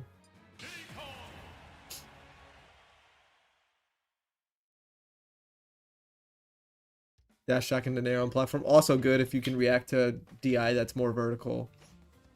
But yeah, this is forward throw combos, so there's the obvious stuff, right? Back air's a little more obviously good than forward air, because you can get another back air out if they're getting caught by that for some reason. Gets you an easy dash attack, all that stuff. But there's some other weird ones. There's up smash, if you're interested in that. I also recently found you can do reverse up air. I don't think it's very good. It's also very difficult. But you can do reverse up air. Maybe it's character dependent, because Link's going way farther than what I remember. There it is. There's just not enough hit stun though, and you can't like really fast fall it and then like combo that way. But it's pretty cool looking. It's just really hard for me.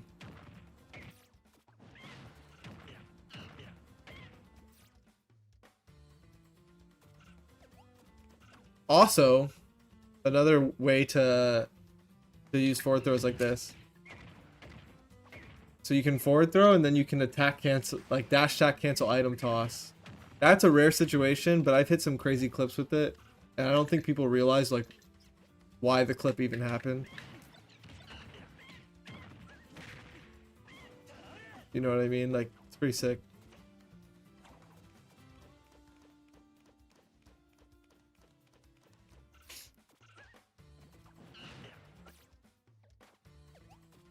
Oh wait, Link's literally just mentioned it. I don't know. That was crazy timing. I didn't even read that.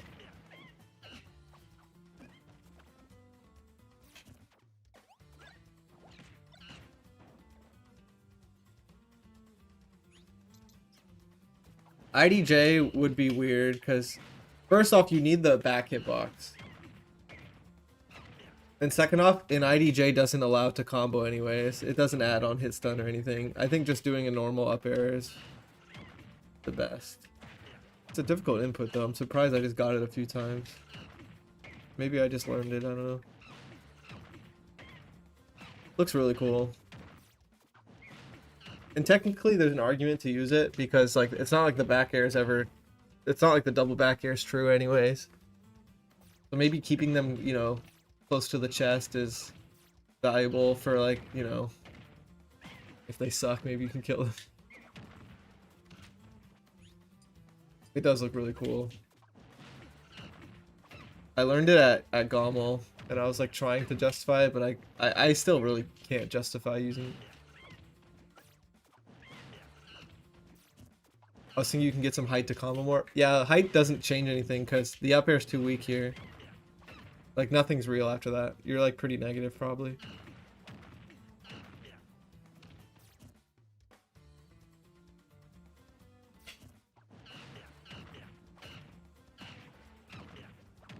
Is up throw up smash true? Yeah, it is.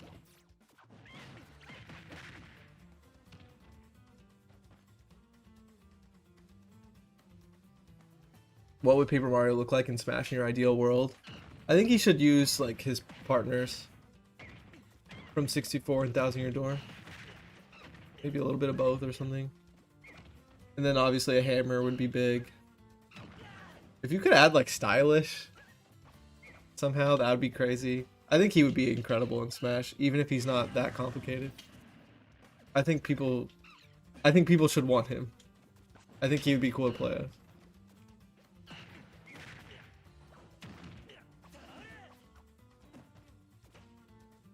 The opponent would have to be a friend to get hit by the up air. Yeah, they'd have to be a friend to get hit by the attack afterwards when it comes to this combo. It's so hard.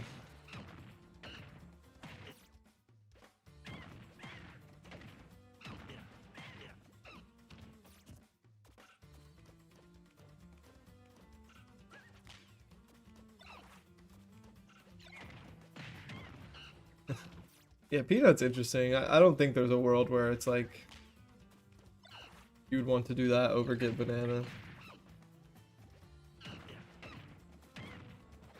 Yeah, Peanut comboing at Hypersense is basically where it's at.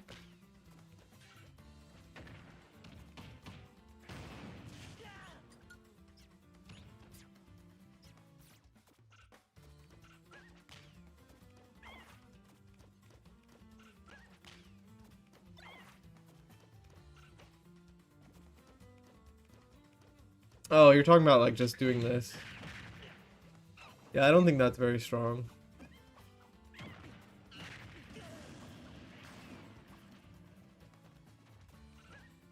Oh. Oh yeah, of course. Doing Peanut on high percent ledge hangs is good. That's not, it's the thing is like it's not forcing a get up like people think, to be honest.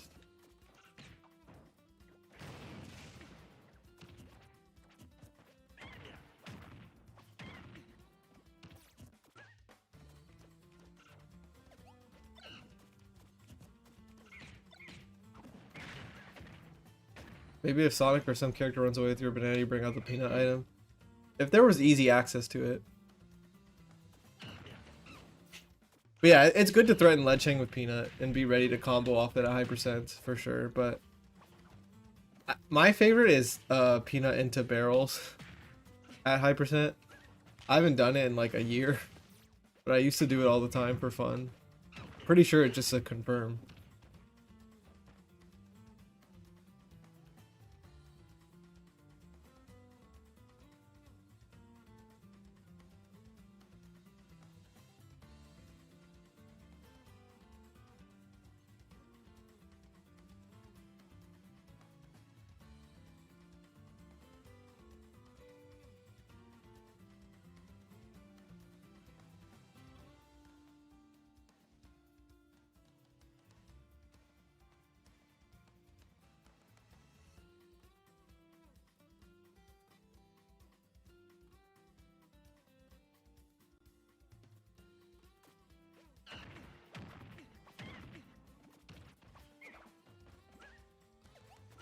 Yeah, you can confirm Peanut into like spikes and stuff, but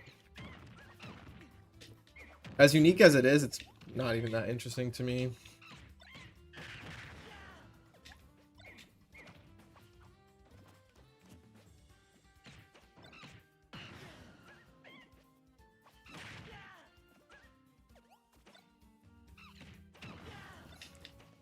You kind of have to be preemptive with it, yeah.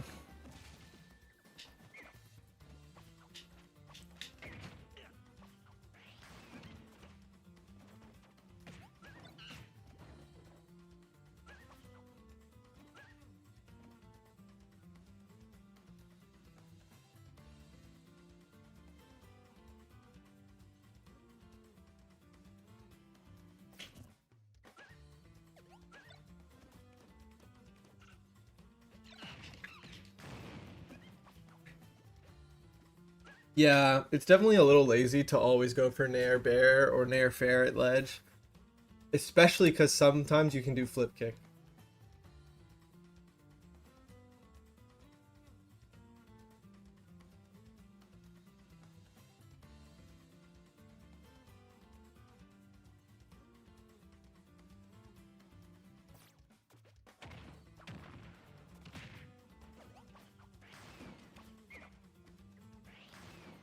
What do you think of Diddy F tilt?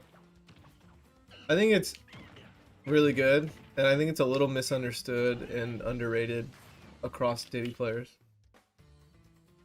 Even myself.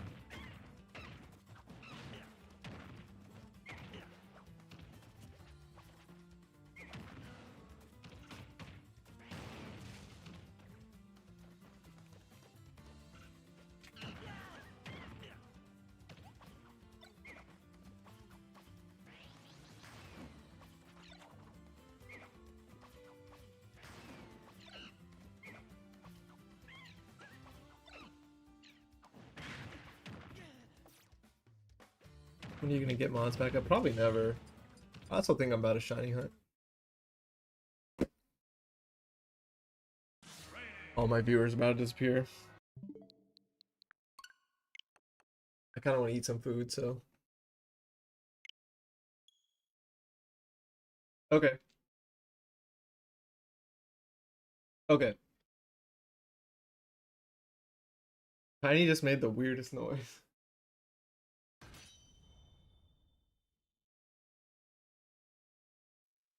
Let's see the viewers go down.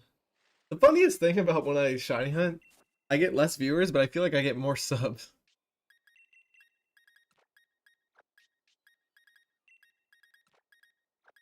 I'm hunting for Shuckle still.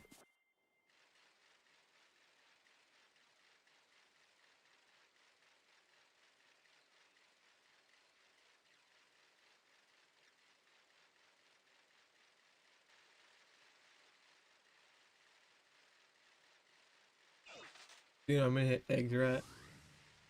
I don't know, but I'm at least over odds for sure. What's up, Alex?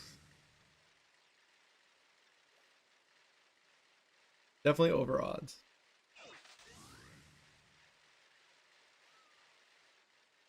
It's been like 3 weeks. Yeah, I think I skipped a day or two as well, so.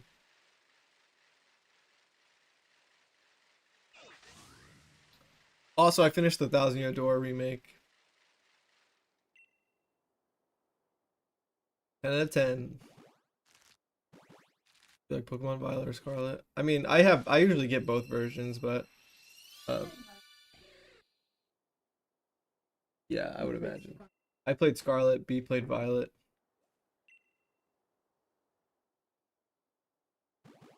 Um, and I have every shiny available in that game, so I like went back to Sword and Shield. Favorite 9th gen Pokemon? Grafaiai. I'm sure a lot of chatters could answer that for me. Yes. It's either Fido or Scovillain. One more. I was about to say, I was predicting that. Really like Fido a lot. Bomber.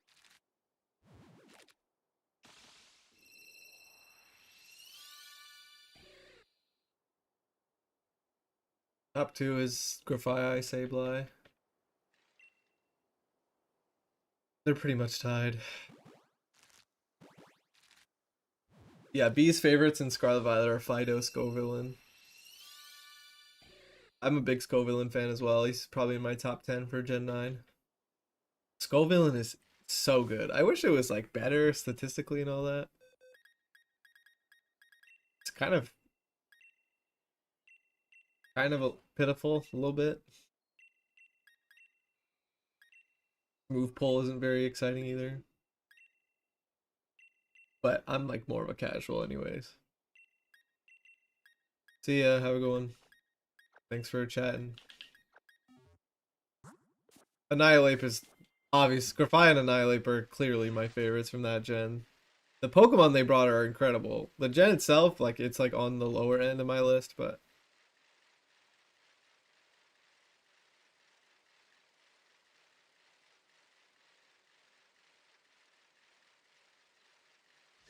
when you get the Shiny Shuckle, you're transferring to Scarlet Violet. Shuckle isn't in Scarlet Violet.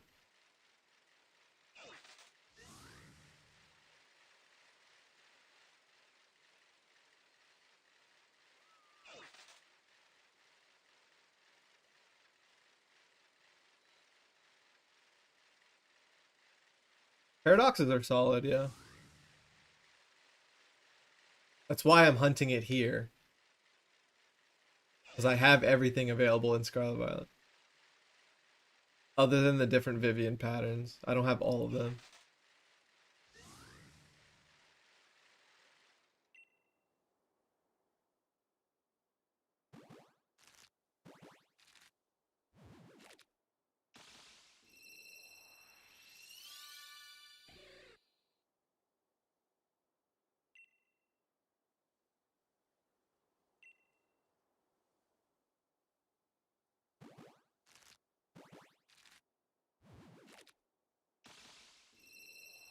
I do that too, Alex. I do that all the time. Especially with the DLC bikes from Sword and Shield, because they have like pretty little effects.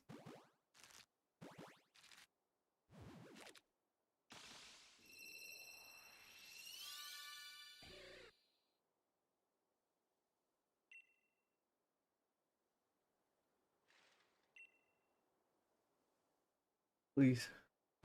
Oh wait, you don't want to finish it? Other one?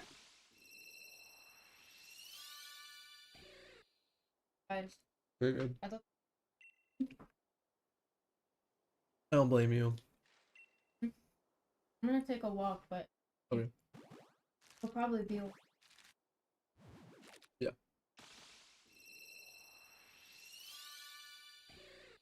This Shuckle is so annoying. I dropped my controller. When is the next Tri-State Major? That's a good question. Do you know the answer to that, baby? I have no idea. I don't know if we have one coming up.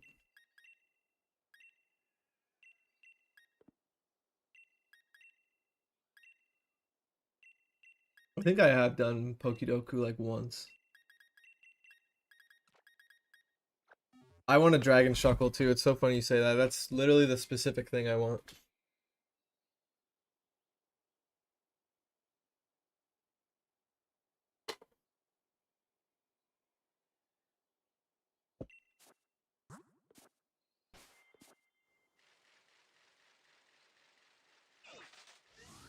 Instead of super defensive Shuckle, it's super offensive. Instead of being small, it's just fucking huge. Like prehistoric looking.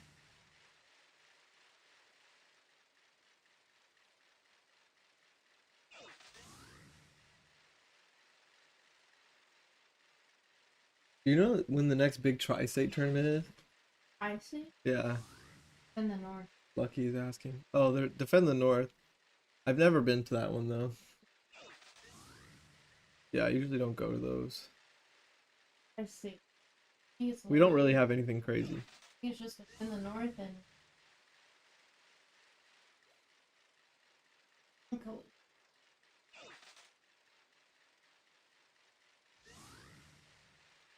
Grandpa, yeah, it's one of B's favorite Pokemon. Is Topaz gonna be there? I don't know who's gonna be there.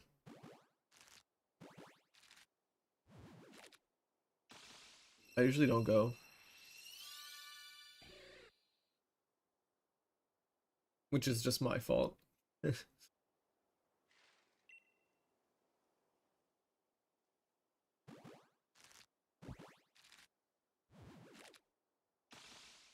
Someone tell B it's spotlight hour. I guess that someone should be me. She doesn't play Go, but maybe she will.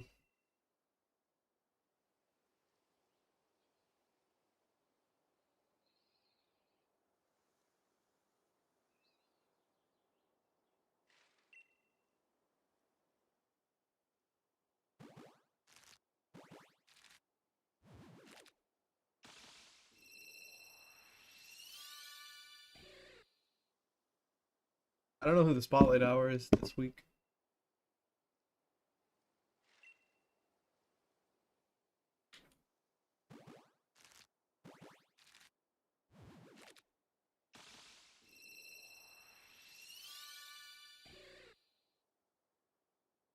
I hate this fucking Pokemon right now.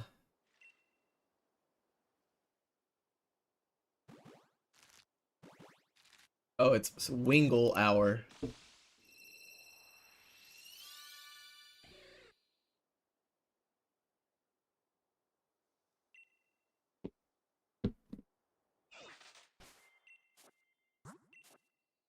Life is good. I could watch these pixelated eggs hatch for hours. Damn, it's crazy you said the same thing. Pretty sure you said that before. Did you play on Gumi Community Day? Yeah, I did.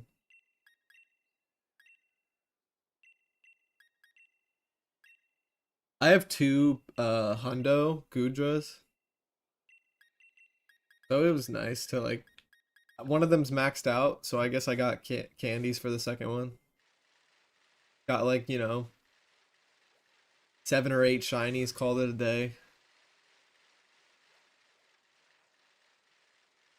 I'd say it's a good one to have a community day for. I just sadly already had like a couple perfect stat ones already.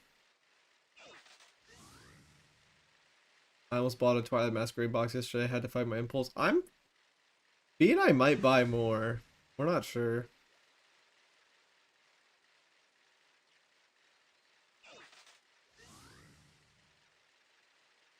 Shiny Gumi is good. The whole line. It's pretty good. Like a sherbert look.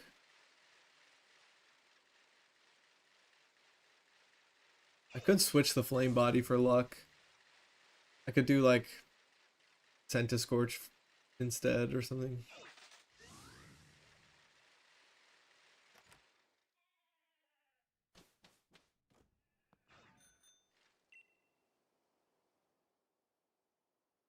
Original Gudra shiny is better than like Hisuian, even if I like the Hisuian form better. What Pokemon game is this? I'm just playing Sword and Shield. I meant Chandelure. Yeah, I've probably used that one in the past. Don't switch off Volcarona, please. Yeah, are you the one that's a big fan? You play Modern Yu-Gi-Oh with anyone yet? Yeah, I've gone to a couple locals. Bro, I actually have a new deck that's like ready to play. And I've been trying to double sleeve them because the, you know, I always double sleeve and the cards are expensive. But dude, the sleeves I'm trying to use just, it is too hard. I'm using all the little methods and tricks, nothing is working. So I don't know what to do right now. So I want to use those sleeves, but oh well. You gotta use the shiny Pokemon as a flame body. Well, my shiny Volcarona and Chandelure are like in Scarlet Violet, so.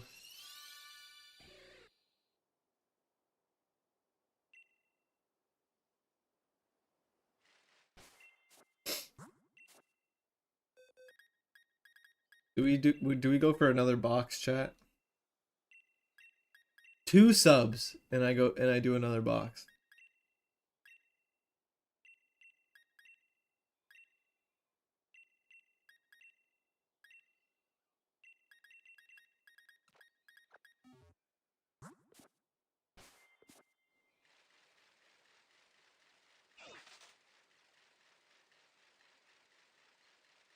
Gamblers quit before their biggest hit. Ugh.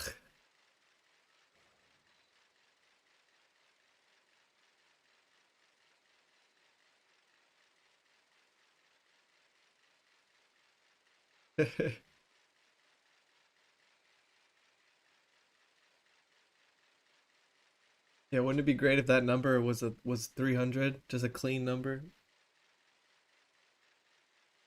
What are you shot hunting? Shotgull. It's been very elusive.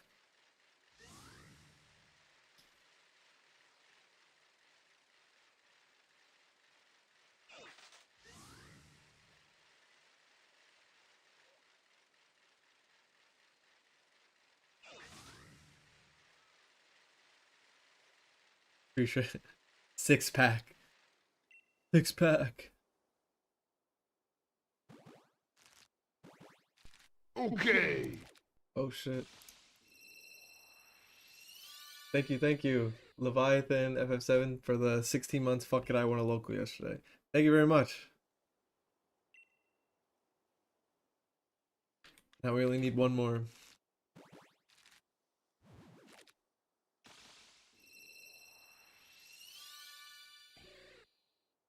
I beat Rob to earn those dollars.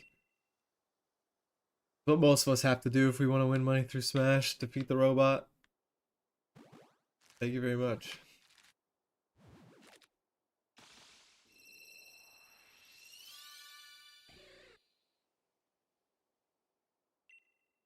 Beat the robot. I traded a shiny Galarian Zapdos yesterday. It was an interesting method of getting all three of those. I remember a chatter helped me to get I think it was Zapdos because I was traveling and missed it, but I think I got the other two myself. I got at least one of them myself.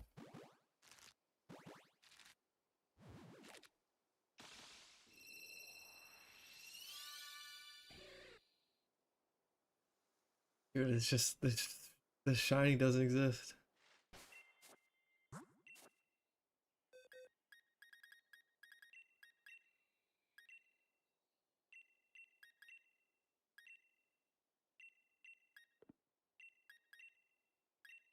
I know someone last stream was asking for me to show off my shinies, but Scarlet Violet would be the more fun game to show it off in, but I do have some stuff in here. Like everything here is shiny.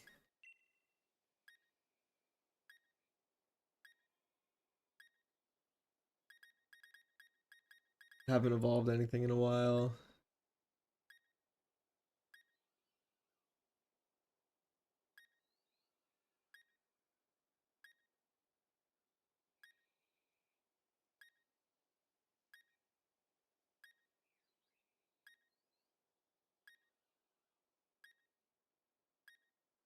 Well, pretty much everything else is like level 100 optimized.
Dude, I'll never forget getting traded a shiny Zeraora nicknamed Sasuke, bro.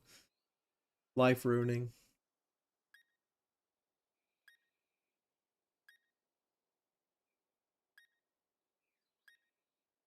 Yo, this shiny goes stupid.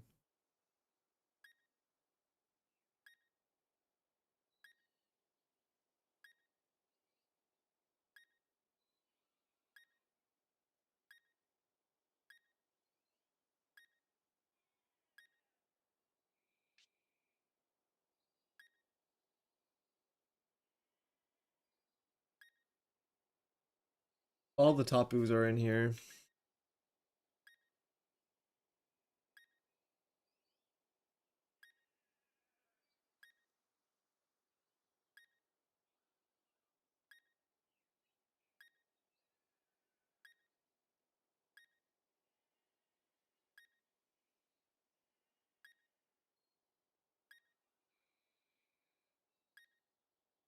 Love this Pokemon.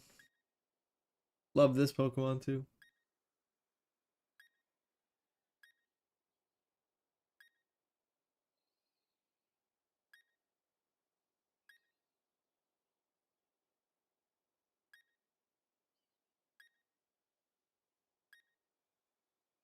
I'm sad that the Tapus are not in Scarlet Violet. Hear me out.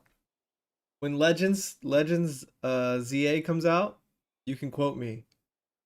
There will be a new Tapu in there. That's why the Tapus aren't in Scarlet Violet. They're going to be in Legends, and there's going to be a new Tapu. Just like how there was a new Genie in Legends Arceus. So Legends ZA is a Gen 6 game, and it's going to have a Gen 7 new Tapu. I'll be here, bro. Also, this is my favorite fire type. Goat. I think I have some like duplicate boxes. Like I think everything here is shiny. Some of these are like available in like Scarlet Violet and stuff as well. These are just all duplicates. It's a bunch of shinies. These aren't shiny, are they? No. Yeah, it's a lot smaller than it used to be because it all got transferred.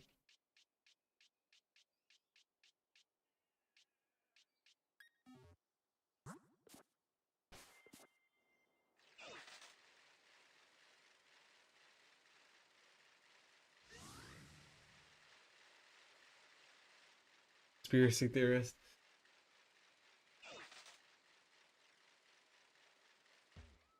I swear, bro. New Tapu.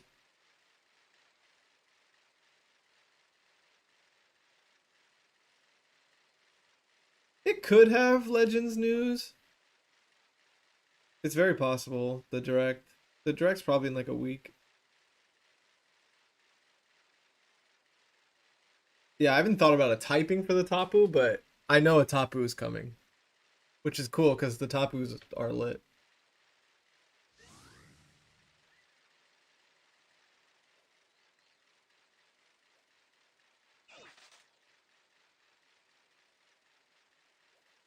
Oh shit, thank you for the raid. It's probably gonna be the 18th, yeah. Like a week. Do you remember your first ever shiny? Yeah, it was in Gen 4. Shiny Wurmple.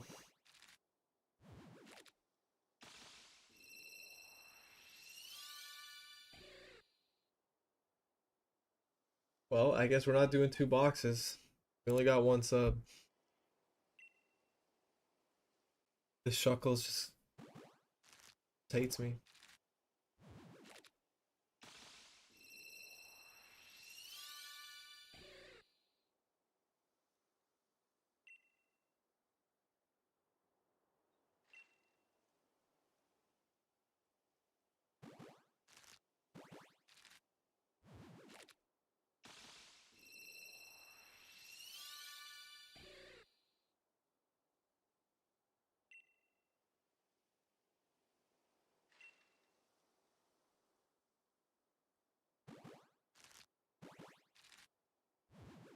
It was literally the first egg in the next box too, so sad.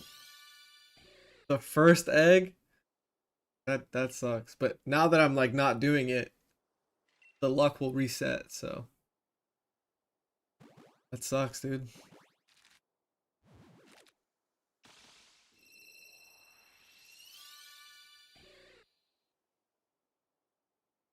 Yeah, 1 in 512. Dude, this fucking Shuckle!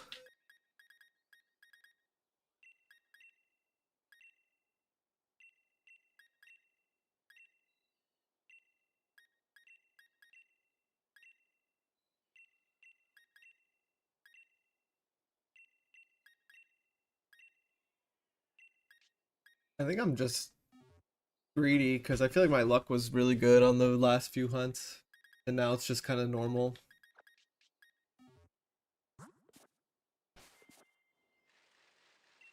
All right, I think I'm gonna head out. Nice little 2.5 hour stream. Thanks for hanging out, everyone.